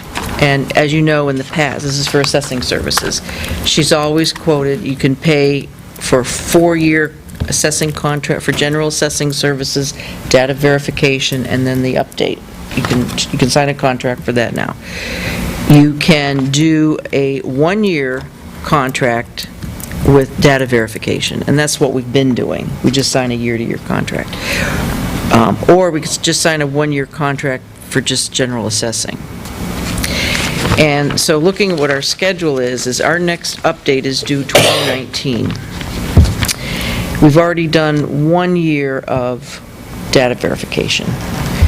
And I've emphasized that we have to make sure that one of the feedback I get from the board is that they try and do their data verification, the area that they're going to go check, do interior inspections, with the regular pickups that they have to do anyway every year. That's part of general assessing. Because we get calls from people saying, why are they back here again? They were just here last year. So try to eliminate some of that duplication, which they will. So if we're going to, and we just came off a reval, in fact, I had printed a report, and of course I left it downstairs. Every 2015 abatement request that has come in, 2014 abatement request, has been dealt with. Okay, 2014, that was our reval year. We have 3 major cases outstanding that if we were to change assessors now, we would still have to continue to pay. We've made a tremendous investment in these cases, time-wise, legal-wise, that it would really be better to get those taken care of before if we hire a new firm. So in looking at the schedule, if we stayed with 2016 for 1 year, for general assessing services and also data verification, keep that going, because we want to stay on top of changes. Then if we did change firms, then it could be better for 2017, because that way a new firm would have 2 full years getting to know the town, general assessing, they'd be going out doing the last 2 years of data verification, and then in 2019 do the update, the full update. So what I'm asking is if the board would hold off for another year on doing an RFP and keep Avatar Associates for 2016. Plus, it's less. Yeah, my take on this is, a measure of the effectiveness and efficiency of the assessor is what are we writing in abatements? What is our abatement cost? And it's been very contained, which is one of the reasons why we were able to bring our overlay down so much. Right. So that has a positive effect, and I know the board is aware of this, but in that contract amount is the services to defend these. Okay, what did we spend last year on one case? Legal. We spent legal. We didn't spend anything on assessing. Well, depends on how you look at it. Well, that's covered in the Nothing monthly. extra to defend those cases. Pardon me? Nothing extra to defend correct. those But cases. we have had years where we've paid in excess of $100,000 in abatement expense, and well in excess. It's, I think that's really the important thing that I see in this is, if we're to change now, we're going to be looking at having to pay someone for not only the defense, perhaps, from a necessity standpoint, but then also, we're going to go through the newness of whatever company comes in. I mean, there'll be some savings in the contract, but still, we're going to be exposed to a different set of eyes, different formulas perhaps of how they assess properties, and as a result, it introduces change, and when you introduce the change, you introduce a greater propensity for abatement requests, because there's, it's... That is a good argument, and I don't really have too much of an issue with that. However, I think that it's the foundation of what you're trying to say is okay. It's just built a little on sand, because the cases that we have right now are going to come back next year. They're going to come back the following year, and they're going to go back the next year. So if you base what you're saying on that, wait till next year to go out with an RFP, which I don't have a problem with, then we're still going to have that same scenario and that same issue, because we know, since I've been selectman going on 7 years, we know one legal case that's come up ever since then. Yeah, and I'm not suggesting you're not going to have chronic filers. You're still going to have the chronic filers, but when you look at the totality of abatement expense, I agree with that. that to me is the number one measure in my mind. I totally agree with that. Checks as they're going out. You know, when that But we doesn't- can't wait for her, we can't wait for this firm to finish the court cases. They're not going to be finished, not these 3 that we have. I would agree with that. Because it's going to be ongoing. So base this on merit, base this on a job that, based on abatements, and the lower the abatements and what we've got out of the product that we just purchased for the last year, I would say absolutely. I'm all for that, but not for the argument that you gave me. Well, if you break down also the cost of the one-year contract, you're going to pay somebody to do data verification. Data verification is somebody going out, looking at something, determining if there's something new, that sort of thing. The way it's broken up, it works out to be $30 a parcel, is what it works out to be. So in those 30 years, you're going out and visiting somewhere 1,900 and some odd parcels at $30 a piece. So whether or not you have Avatar do it or someone else, there's going to be some type of minimum cost that you're going to have per parcel for the labor of someone to go out, physically visit each and every one of those parcels over those 3 years. So I sort of think there's a base cost you're going to have regardless. So you're really looking at the premium of Avatar versus, the cost of different. What are they proposing for a contract fee? What's the cost? For general assessing for 2016, that covers, a contract day a month. We try and batch everything, because with assessing, it has its ebbs and flows with time. So monthly, small stuff we'll try and batch, and so have everything ready for her when she comes in. But there's other times where she's doing the DRA sales assessment ratio study, getting everything entered and checked for doing tax bills. When you're actually doing the update, there's a tremendous amount of time that the assessor has to do in verifying everything. But just daily, it's, intent to cuts, it's, adding subdivisions, it's, just questions about why is my property assessed like this? Did they For give that, you a we pay price? $1,500 a month, right? It's about $1,500 a month. Less than that. Less than that? The data verification portion is about $19,000. What do we pay them total? I mean, they do the software for us. Oh, including the software? Including Yep. the software? Oh, well, that's,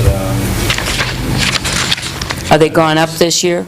Are they asking for more money than what we paid them last year? very slight. We're dancing around this figure I haven't for some heard a number reason. yet. I have not heard a number yet. I'm on the edge of my chair right now. When does that I'm getting contract scared. due? When does the contract due?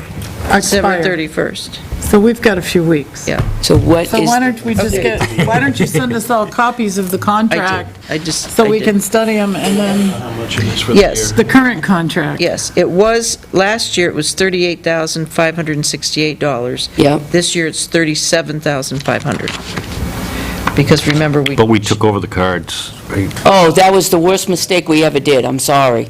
That's my opinion. I get so frustrated looking up a tax card. Man. Has anybody else The done it? webmaster. I haven't had it once. I Oh. had Really, it works doing really there's well no downstairs. problem. What is the problem? When you look up the tax card, and let's say, for instance, you put in Constantino and sort by name, it goes back into another place. Really? Yep, and then you have to go name, put the, sort by name first, then put souls, and then hit enter, then it may come up with all the S's, and then you have to scroll through the S's. I'm telling you, I've done it Not at all. I look up the tax cards maybe Not at all. 5 times a week, and I can't get it to work I'll be happy to show you. for a year now. Not at You all. could get schooled by Mr. Pearson. Totally incorrect. What does it do? With respect. I just looked up myself, all I put in is DAW, and there I Yeah, you am. start typing in the name, and it'll filter just any of the tax cards that have There I am. those I characters. looked at mine, I had no problem. I don't know. Put that one a I little. don't know I what you're can't. doing, but I'll be happy to, I can't stand it. show you, but, I have a question regarding we could do that later, though. We can do it. later. regarding them representing us. Don't they cover for the years that they assessed regardless if it's a year that we're not contracting them anymore? So if they make an assessment this year on a value and we get involved in court and then we go to somebody else, they just say, see you later? Or do they still stand behind their assessment? They still stand behind it, Yeah, and So what's... but we have I to mean, pay them. you have to pay extra. You pay like by the hour or something? Okay. it's almost a lawyer scam, John. No, because technically whoever you hire should be able to defend the value. They're an assessor, they're trained, and they know what our cost schedules are, our depreciation schedules, our tables, our neighborhood codes, they would know all that. I just look at it as the warranty Yeah, of what they're warrantying what they do, and I just thought they would stand All behind. right, so If you it's sent not out, broke, don't fix it. amen. Is that a motion? Yeah. It should be in your dashboard. I would make a motion to extend the contract of Avatar. Opportunity to read it. Sure. It's We've got until identical. When did you send that, Joyce? 5 minutes Late ago? this afternoon. I was gonna say, because it was on mine. I was 3:04 this No afternoon. rush. I was finally getting to my emails before I Well, we came here. didn't really All have an 500. opportunity to talk about this until this morning. All right, so we'll put it on the agenda for next week. That's crazy. Well, I'll read it.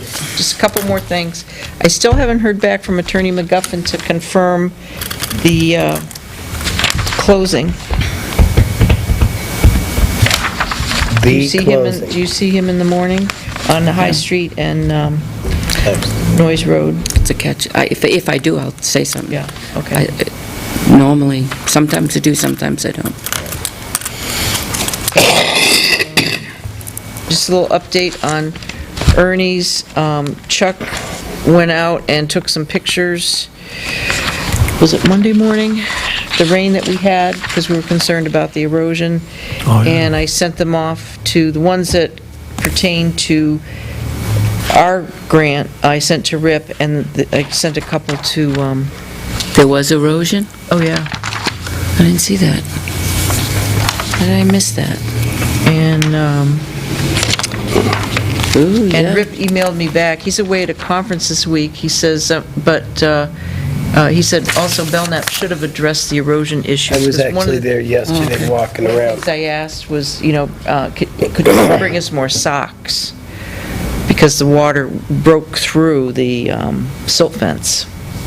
And also, from what I could see, it didn't get into the Sullivans, but we can't have our going into the river. We just can't have that, so. Didn't we pay them an additional $6,500 for additional erosion protection? Yeah, And that didn't work, and I haven't paid a dime yet, okay?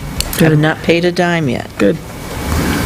So that's why I said, and he said Belknap should have addressed the erosion issues, so I didn't get a chance to go out there. The part that concerns me is the bend. If you're going out of the parking lot and you go around to the left, right, by the Sullivan property, Yeah. it looks like I saw, oh, you saw, I'm sorry. that whole right-hand Yeah. side is starting to slide down the hill. Yeah, and The those, ballards, balusters, where those posts in the ground have big depressions Yeah. around them, where they're starting to like move to the west. So that move wasn't to the compressed west. when they were put in. Well, it wasn't compressed well enough. Glenn, I said, Glenn, pass this on to the engineers to tell the contractor before he's done, because that gate's coming out, that they need to compact that properly, and they need to make sure, because there was runoff. I don't know, you could see the amount of material that went through that culvert. A lot of material went through. Yeah. So we're on top I of that. can't tell. Chuck and I can are see on the top of culvert, but I can't tell if it's town or trail. That's the trail. What?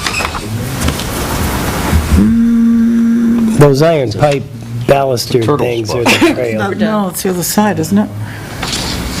Maybe. It's to the culvert? Yeah, I think you're right. Oh, I know where that And is. have you had a chance to notice the fencing?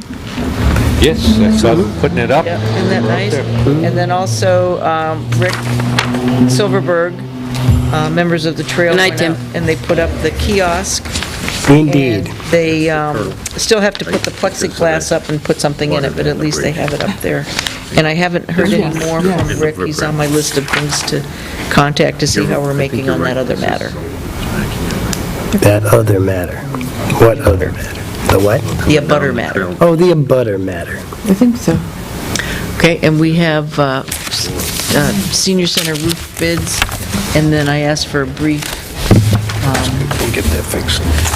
On the senior center roof bids, Joyce went back and asked the contractor, we had two of the bids that we were considering. One had the,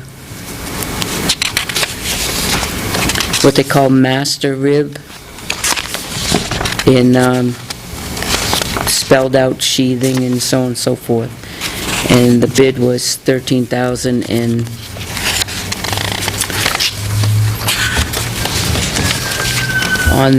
so we asked him what it would be if he took out the sheathing, what the price would be.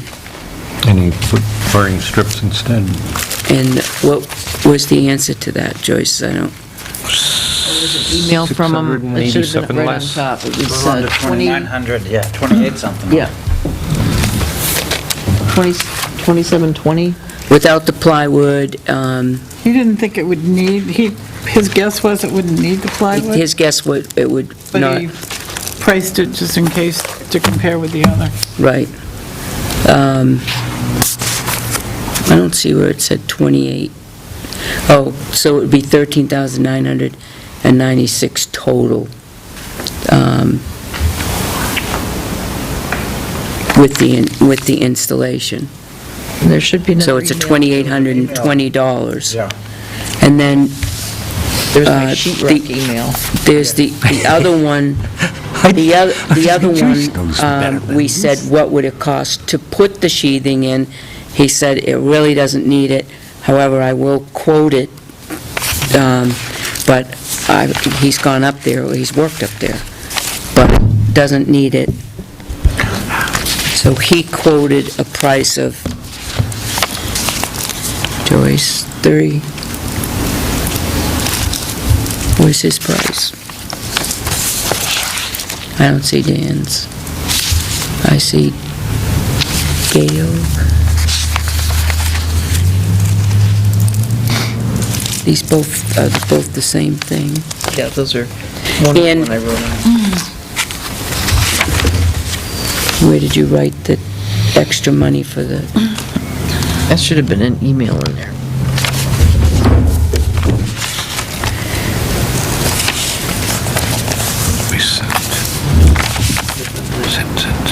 And then there's the one from Diamond in there, where he deducted, I think that was like 600 and something. So, yeah. When we had a question on this contractor about the corrugated, it is in fact the exact same metal that he's quoting. Exact same company, roof, everything. Master Rib Company, okay? Okay, So same that- material, same material, manufacturer, thickness, right. everything. Same warranty.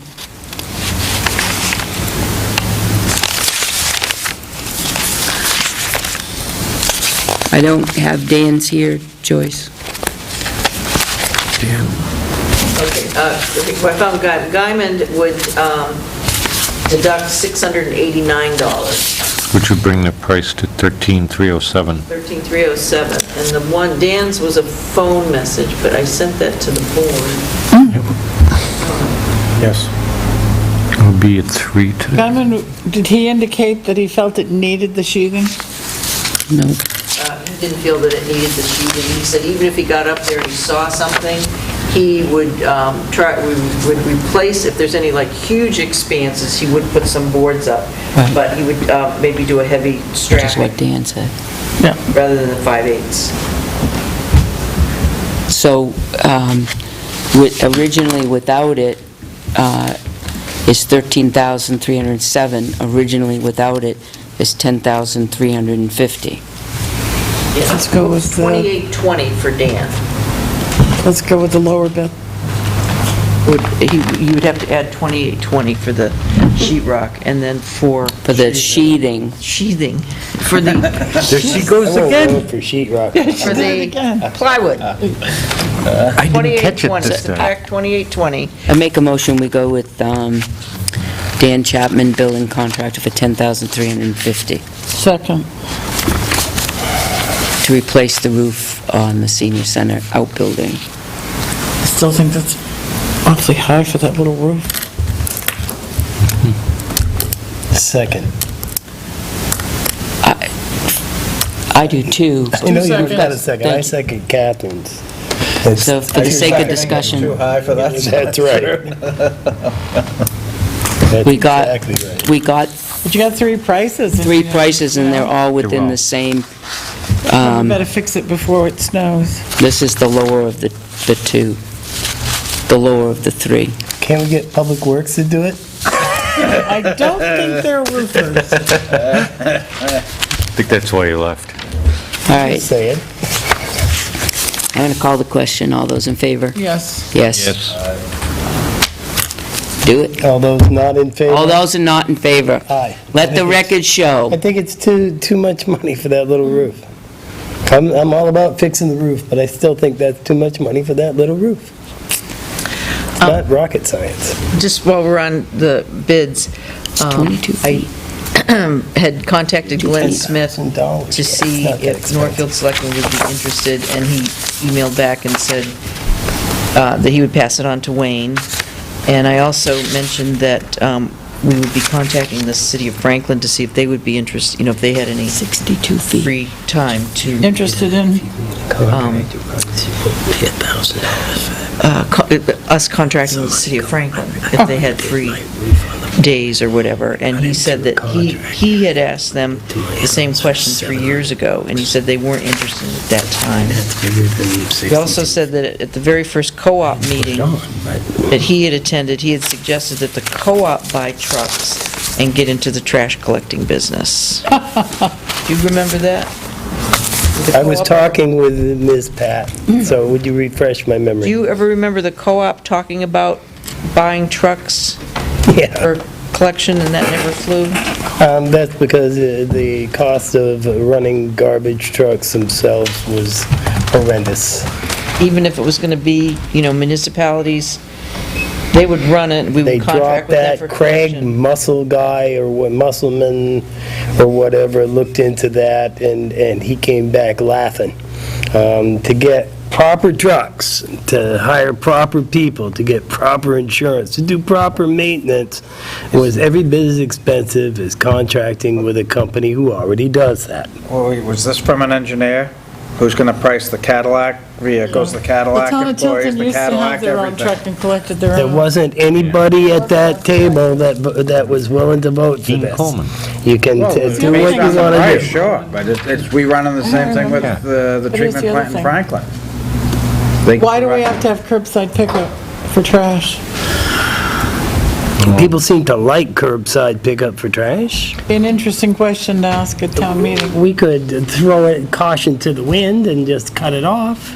But you're right, we should give them a chance to weigh in on it. But it's, you figure with our total trash budget that we have, the residential component is only about 1,400 people.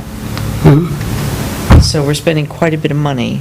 1,400 residences, not people. 1,400. Right, residences. It's 3,600 people.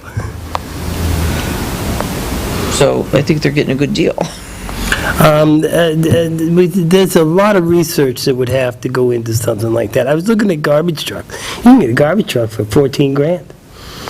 I used one that somebody else traded in because it didn't suit their needs or whatever, Didn't but dump or you're something, you talking... load it by hand. And then are you gonna get a backload one? That's two guys, that's not one. The trucks that load from the side and have the hydraulics that go up are significantly more expensive. Yeah, I bet. Talk with the guys down in Franklin about the maintenance on those trucks, the employee incidents of necks, backs, shoulders, just Yeah, it's brutal. the cost of the containers, the problems with lining them up, especially during the snow. You have to line them up so that the one guy can grab it with the little fork, and those trucks are very expensive, and then shoot it up over the top, because otherwise you need two guys. And if a guy goes down, then who does it? One of the regular guys, or I mean, there's a lot of things to consider. So, So I guess I don't want this to get away from us because we do have a deadline. have we talked to Franklin seriously? I didn't enter into official conversations, but the guy from Franklin, I talked to him at co-op meetings, and so it's anecdotal at best. I don't have the figures So- right in front of me, just the Public Works Director's conversation at these meetings. The other part of that is the recycling piece, that we may, depending on which way we go or do it ourselves, we could lose that whole recycling process, right? People seem Right, to like because- recycling. Right, but Franklin pays them to take the recycling. We don't pay Yes, we their, do. what we do is in We the pay collection. 85,000 or something, that's Pay to get rid of our In the- recycling. In the, We pay to Well, get rid of our that- recycling. Huh? We pay for the cost of the bags. When you buy a bag, Well, for $1.50 a piece, we're paying. right. That should be No, going no, to I meant solid that waste, they're- not recycle. We're paying. It's paid It's in the warrant article. It in has to the go to collection recycle. But it contract. shouldn't. We pay for the Has to. disposal. The warrant article. Well, For the it's disposal fuzzy in the accounting, collection though. contract. We don't have to pay for the disposal of it, they pay for it. The proceeds Right, of the whereas bag if They we pay were for to the go to collection of it. pay Franklin, for the Yeah, pickup to and cover pay up- recycle. Franklin to to cover up the collect it, cost and of then the we'd have recycle. disposal That's right. costs of the recycling. That's why people voted for it, because it was So we going to need some to, Because they were under the as I said, impression recycling was free.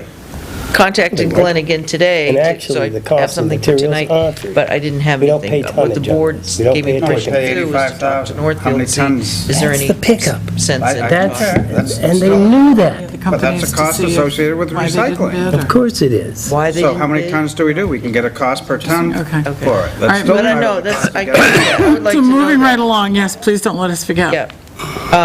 So the other thing would be, did you want to at least meet with Best Way to go over their proposal so you can familiarize? Because I know I have questions about it.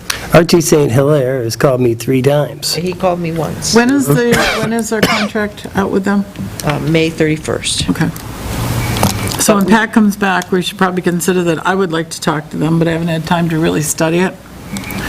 Right. Yeah, I mean, I've got some questions. I don't quite understand their reasoning on their option 3. I mean, to me, it just seems like, it just makes no sense. What was the price difference over what we presently have? Their option 1, which is Wait, hang on a doing- second, we can't, Oh, yeah, we can now. It's already out. Well, we No, it we isn't. haven't. Last week's meeting have played not- in its entirety on the website.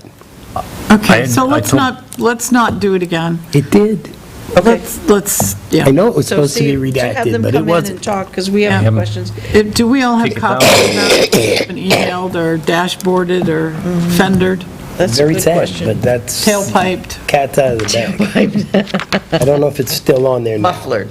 but it was. Oh, I don't think it's muffled. It's very loud. Probably not.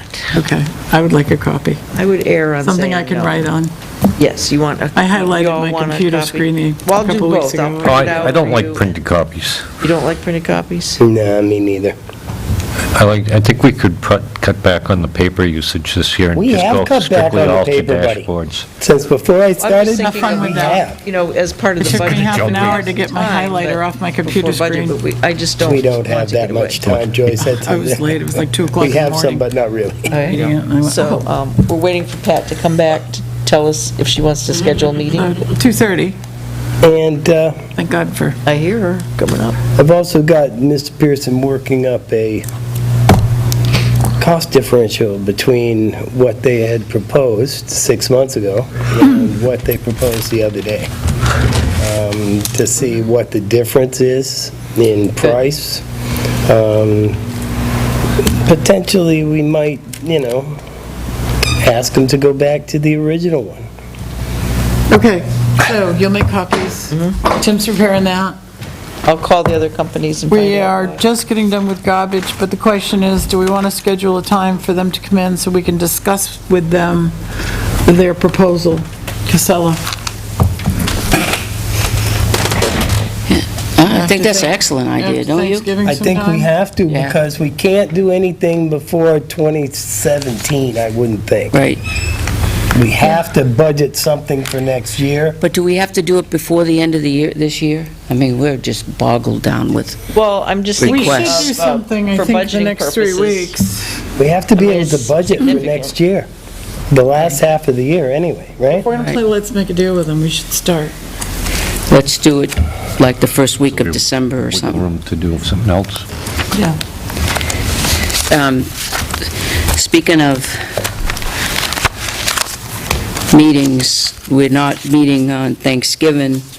Are we going to meet the Monday before that?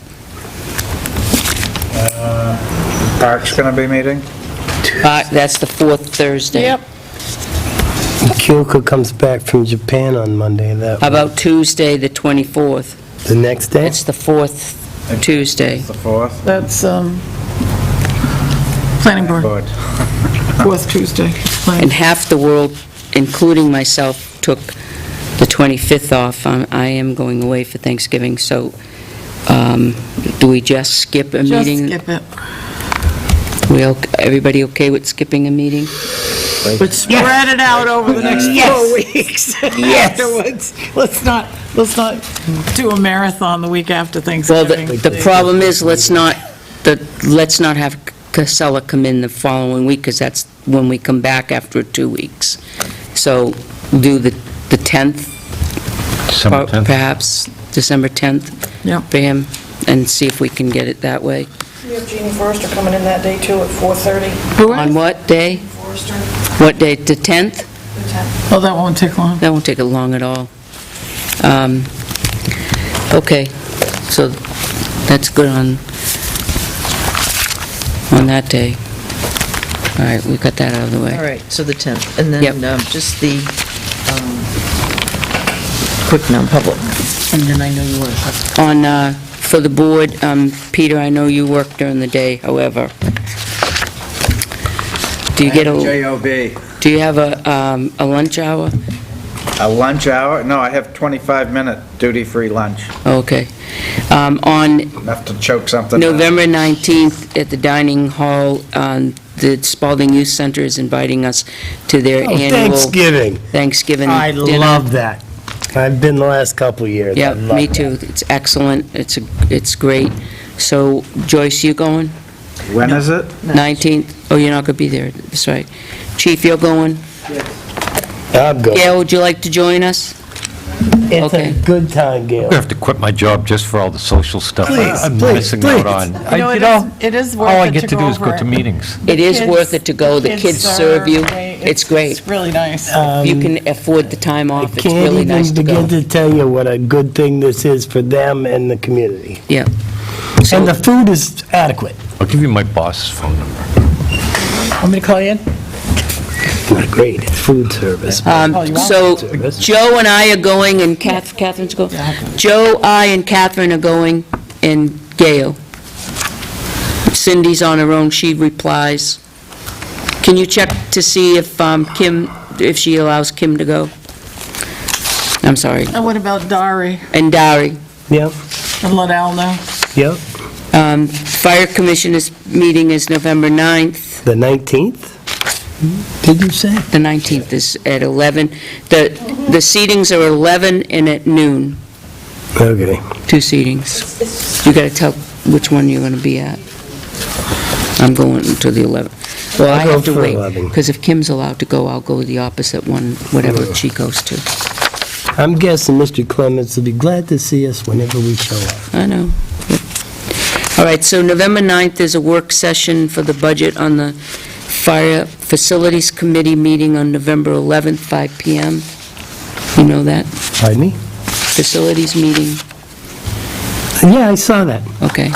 November 18th, there's a Fire Commissioners meeting at 5:30. Don't forget senior pancake breakfast this Saturday, 8 to 10 at Applebee's. I will forget. Tickets are sold at the door. Please help us out. We need the money to keep the doors open.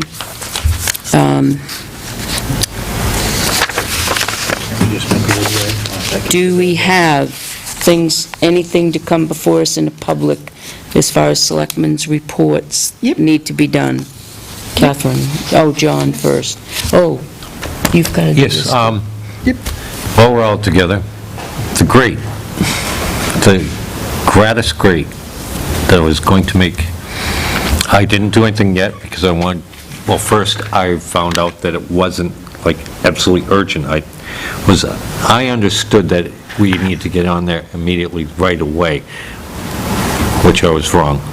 We have to wait till after the inspection, then get it on right away. So, we have the opportunity to discuss whatever it is at hand for it. What I intended to do after doing a little bit of checking and thinking and talking, that we should go with the 8-inch square and bring it up off the ground like to bottom. Saying. No, you're coming up off the bottom, you're leaving a little wider gap.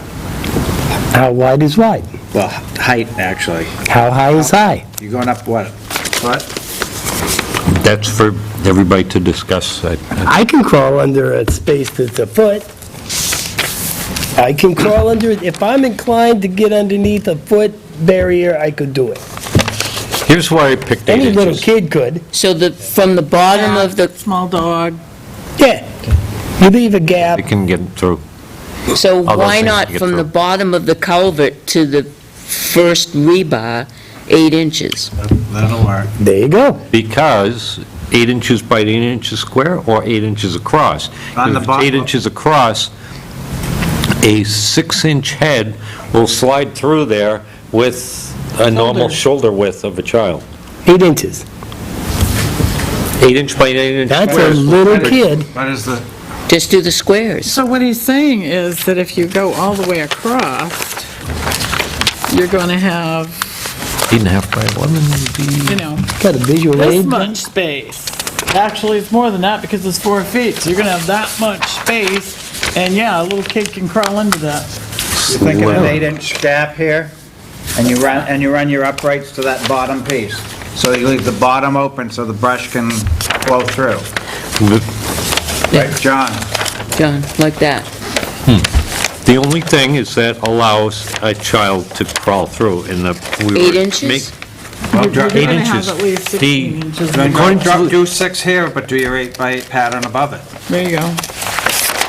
6 inches is the code for the railings so that the 4 children... inches. The head size of a 3 to... Pretty sure it's 4. A 3 to 5-year-old was, I think was 5 1/4 to 6.5 inch The diameter head. Of the course, it's, code is, So 6 would be okay national then. code is 4 inches for rails, but that's a little different. well, So 6 would be okay. then. if we Doesn't want do, anybody hanging. So you have 6 inches. Okay. that's like the size of the hole in each grate. That will keep a kid from going into the grate, but allow as much Brush to go. brush, leaves that collect on these, cans, blowing trash bags, and all that. Want to be able to not block the grate. If we go to a 6, I'm estimating that looks like 2 inches. then. Say, use your fingertip. What, 2 fingers, something like that? Yeah, well, 6, 7, 8? down to your second knuckle is about 2 I'm inches. about to get up and get a ruler. So, well, I think visually, that's probably right about 6 inches. I Yep. think we all agree. Except it's not square. That's cute. Do you think it's That's gonna be square when he close. puts it up? The idea is, this will stop the kids from getting in there, Yep. but it's going to start blocking trash bags, brush, sticks. The bigger the opening you can have, but disallow the passage of a child's shoulders would be the 8 inches. But if you don't run the bars all the way down, You have to really be a bottom, you're little going to have kid. 2 8-inch spaces next to each other before Kids it that curls size up. shouldn't You're be going to have enough room unsupervised. in the very Right. bottom, in the middle, for a child to cross through. I say make the whole thing, no opening bigger than 8 inches square, Everything. everything.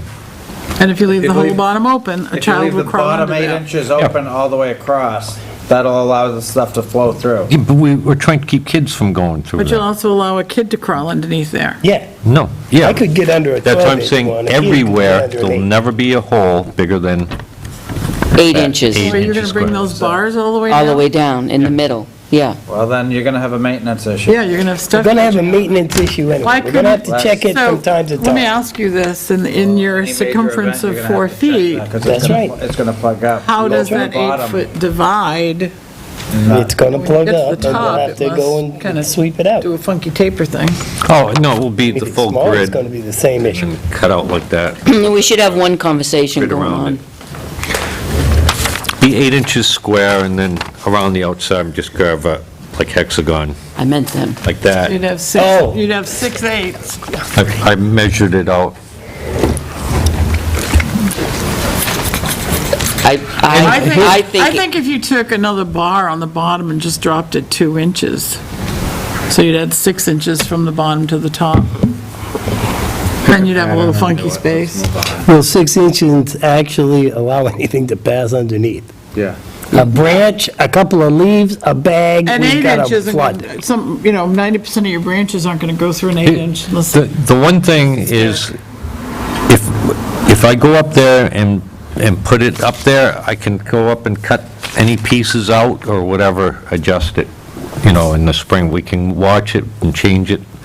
I don't want to have to go... See what happens. Weld it again. I mean, I could run some cords and bring my generator up there, but I think if you just... I'd rather just build it Make and your then 8-inch cut it. squares, but like I said, take one piece of rebar, drop it down 2 inches, weld it there, so your bottom is only 6 inches, all the way across.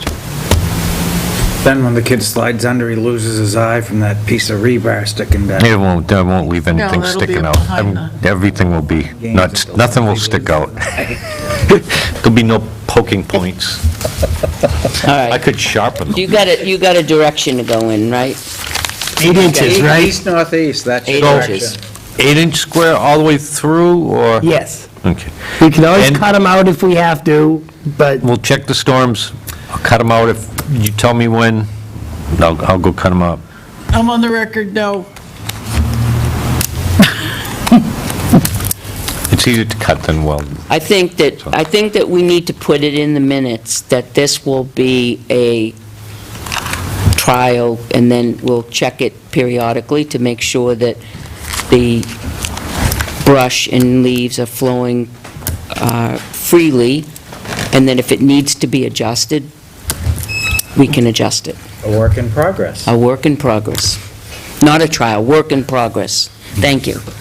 Okay. And Joyce, you'll let me know when, if I could get a few days, like a week notice, I can start making it now, so. All right. Next.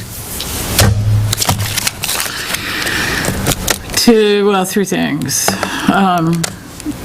Youth Assistance Program may have a couple of young individuals who can do some raking, not for many days, but, so if there's probably somebody close by, elderly, needs some leaves raked, or disabled, So- somebody that needs a hand. we would, don't we have an application process? No, for that? this is, they're doing this through YAP, but she's looking, We do have a list that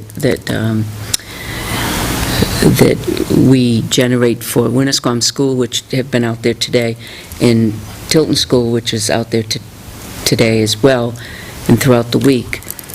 there are some on the list that may not get done. Okay. So, yeah. She's going to call me earlier in the week. Now, is Dawn watching them when they work, or what's the? Yeah, she's, yeah. Yes. As long as they're supervised, because to send them out on the town's name or authority, and not have sending them something bad, They're not sending them out on the town's authority. She's looking for a contact. They'll be working in the youth assistance program. then do they need our permission to make arrangements with people to have these No, kids do she's that? looking for a contact because we do that a lot of who they might help. Aha, okay then. I'm sorry I didn't say that better. I missed that. I sent you an email on just my opinion on the Veterans Day wreath. Yes, I agree with you. Yeah, that's, I think we should, oh, Gail? Sorry, I did talk with a gentleman at the American Legion, and they do put one out here at the monument. Oh, yeah, they do, and we usually buy one every year, so they have to put theirs in front of ours, and it's kind of, Well, they do such a nice ceremony. It's such a nice thing they do, and to already have a wreath there is kind of redundant. yeah, we beat you to it. I just think that this year we should do it right and not interfere, but just, participate with them. Get her done. The other thing, if you notice in the check register, there is a check here for an individual who was very generous and did some work for the Conservation Commission. But the problem is the way it's being distributed out. It is for labor performed. So there's no payroll taxes taken out of this. It's not a 1099, which is contractor, so there's no certificate of insurance. The other thing is, this should be coming out of the Conservation Commission's fund. It does say to take it out of the Conservation Commission fund on the, unless you were the one who wrote it, I wrote it. because I thought it was Chuck Mitchell I who wrote wrote it. this. But no, when No, I the talked to voucher the is Chuck finance Mitchell. officer, That's what this I was thought, not... and it said to this was- take it out of This the was coming out of the Conservation Selectmen's budget. It should be coming out of the Conservation Commission's fund. It was submitted by the Conservation Commission. Right. To be taken out of that fund. Conservation It's in their Commission. budget line, too. No, this is the Selectmen's budget. The Conservation Commission is the Selectmen's budget.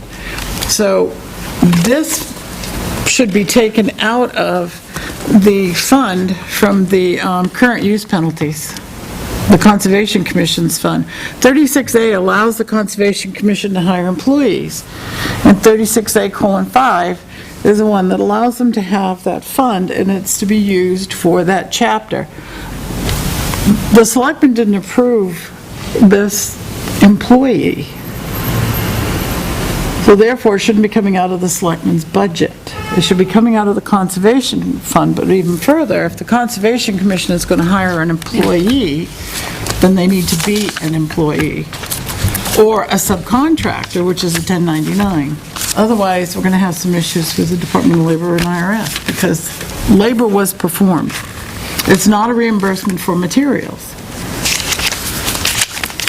I agree with the 1099. The So intention it's was just to the do it as a method. subcontract, so they should do that with the 1099.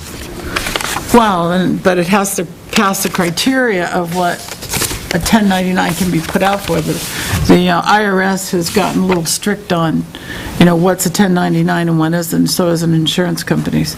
Not that I'm saying it couldn't be, but, there's different criteria they look for that qualifies as a 1099 payment. And,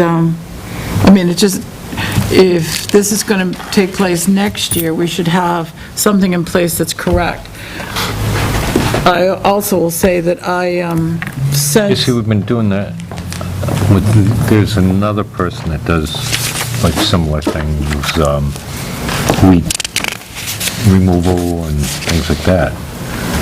How we've been doing that. I must have missed it. well, this code here takes it out of the conservation. Budget, the Selectmen's budget. The Conservation's budget is the Selectmen's budget. It's a portion of the You wanted to Selectmen's take out of the land out of the current use penalty fund, okay. Because that's where the Conservation Commission is authorized to spend monies. But I think they can only spend it for No. specific purposes. For the purpose of this chapter, is what it says. And this chapter includes, if you go to the top, because I've read this several times today, at the top, they are allowed to have employees, which is 36-A:2. The commission may appoint such clerks and other employees or subcommittees as it may from time to time require, which they have done, and they are authorized to do so. But the way that that employee is paid is through their funds.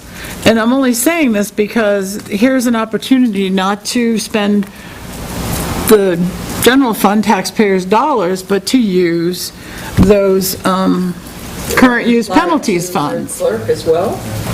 They could, yes, their clerk as well probably should be.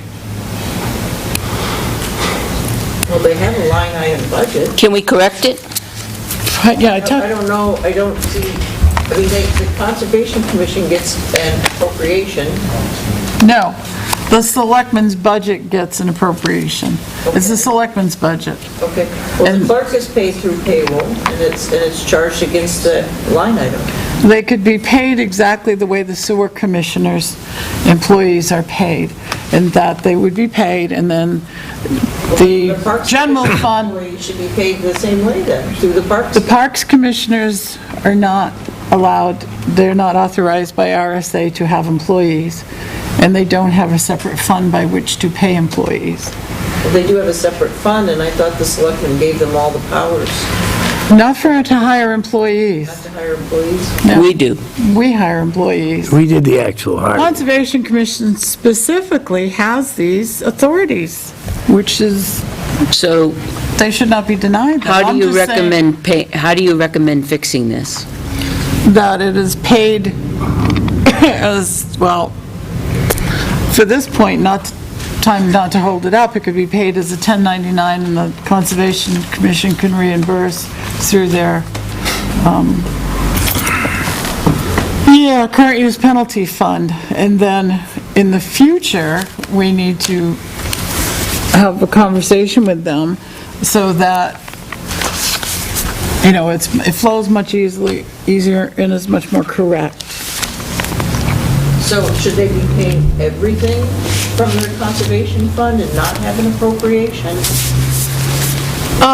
Only as it specifically pertains to this chapter, which is not, I guess you could interpret it, like I said, I interpret it to say that, they can hire a clerk, so I don't have their thing right in front of me. I don't know what's in their list in our budget. Oh, it's just one line item, and they do pay the clerk. But I don't know what their budget looks like. Oh, okay. Do you know what I mean? What is in there? What have they got in there? But yes, they definitely probably should pay their clerk out of this. It's, for an entire year, you're not talking about a ton of money.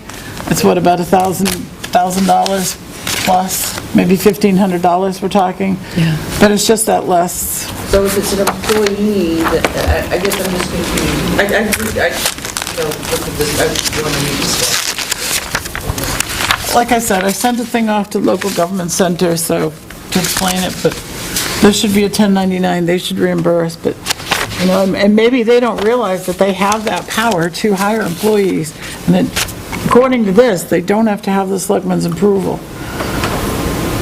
But aren't they asking that it be paid out of their line item? I think that is what they're asking. They're asking it from the line item. I don't think they know, and it shouldn't be, is Right. what I'm saying. It should not be. Because it's an employee. Right. So here's the thing, they're hiring an employee, and then they want the selectmen's budget to pay for the employee that we haven't approved? If they're gonna hire an employee under their statute that allows them to, then they need to pay that employee per the statute, which is out of their fund, their monies, not the selectmen's budget. And the selectmen's budget... So if the parks hire somebody to do a demonstration in the park... They don't hire anybody. Different than the Conservation Commission. So The RSA is It's set up completely different. It's set up different. Yeah, because they're Right. They have to get their own count and everything. Now, the Conservation Commission But over the we years hire. have had subcontractors come in to do various items.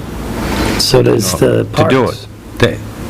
That's the way it's been going You're for right, many, John. many years. And it has- And there's line items in the budget for predicted costs for things like I that. know this. What I'm So telling that you is, is it has it's not all been, that's all my been opinion has been wrong. correct. Read 36A. So that's all been wrong. Read You have to 36A. go over the budget. So what Catherine is saying is that Read she 36A. she Read feels that 36A. we should be doing it in a different way, after reading 36A. All right. And again, like I said, I send it off to local government center to get their opinion. But this should definitely be a And you'll fill us in 1099. when you get that back. Absolutely. Okay. Okay.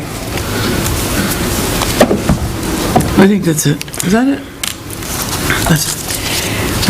All right, when I went downstairs, listen, everyone, I'm going to do this.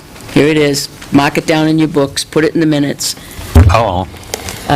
Tim grabbed me and showed me how to do the No. tax card online. It was user error. I want you to know, everyone, user error. It was not Tim's program, it was me. Mark it down in the books now. So get that online. User error. I knew we were in trouble when Catherine could do it. You couldn't. I was, I knew. I knew. As soon as she said that, I knew I was in trouble. She does not like to do it on I there, know. and she pulled that thing up so quick. I was clicking I was on like sort by amazed. name or sort by, and I shouldn't have. I should just leave it and type in and let it fill in. That's what I was doing wrong. Oh, yeah, I'll let it fill in. Okay. Any more I need that. Look at it. business to come before us? Minutes. Minutes. I just stacked it all up. Oh, we got a non-pub to go through.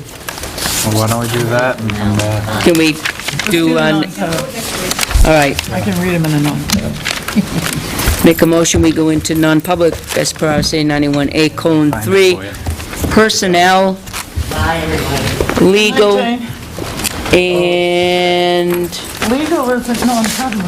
no, I'm sorry. Hold on, I'm gonna, it's personnel and attorney-client. We don't need we're just gonna go into recess for that portion of it. Okay, I need a second. Attorney-client will be in recess. Roll call vote. Yes. Yes. We are red, and at this time being 9:03-ish, I'd like to make a motion to seal the minutes of the non-public session as they pertain to personnel and public safety permanently. Second. All those in favor? Yes. Yes. Yes. As they make a motion to seal the minutes of no, it's Legal attorney-client. is just a... It's attorney-client, never mind. Attorney-client, that's right, that's why I didn't add it in. So, at this time, I'd like to make a motion to adjourn. Second. Oh, wait. That's a non-debatable motion. All those in favor? Aye. Aye, aye. I'll have to do the Aussie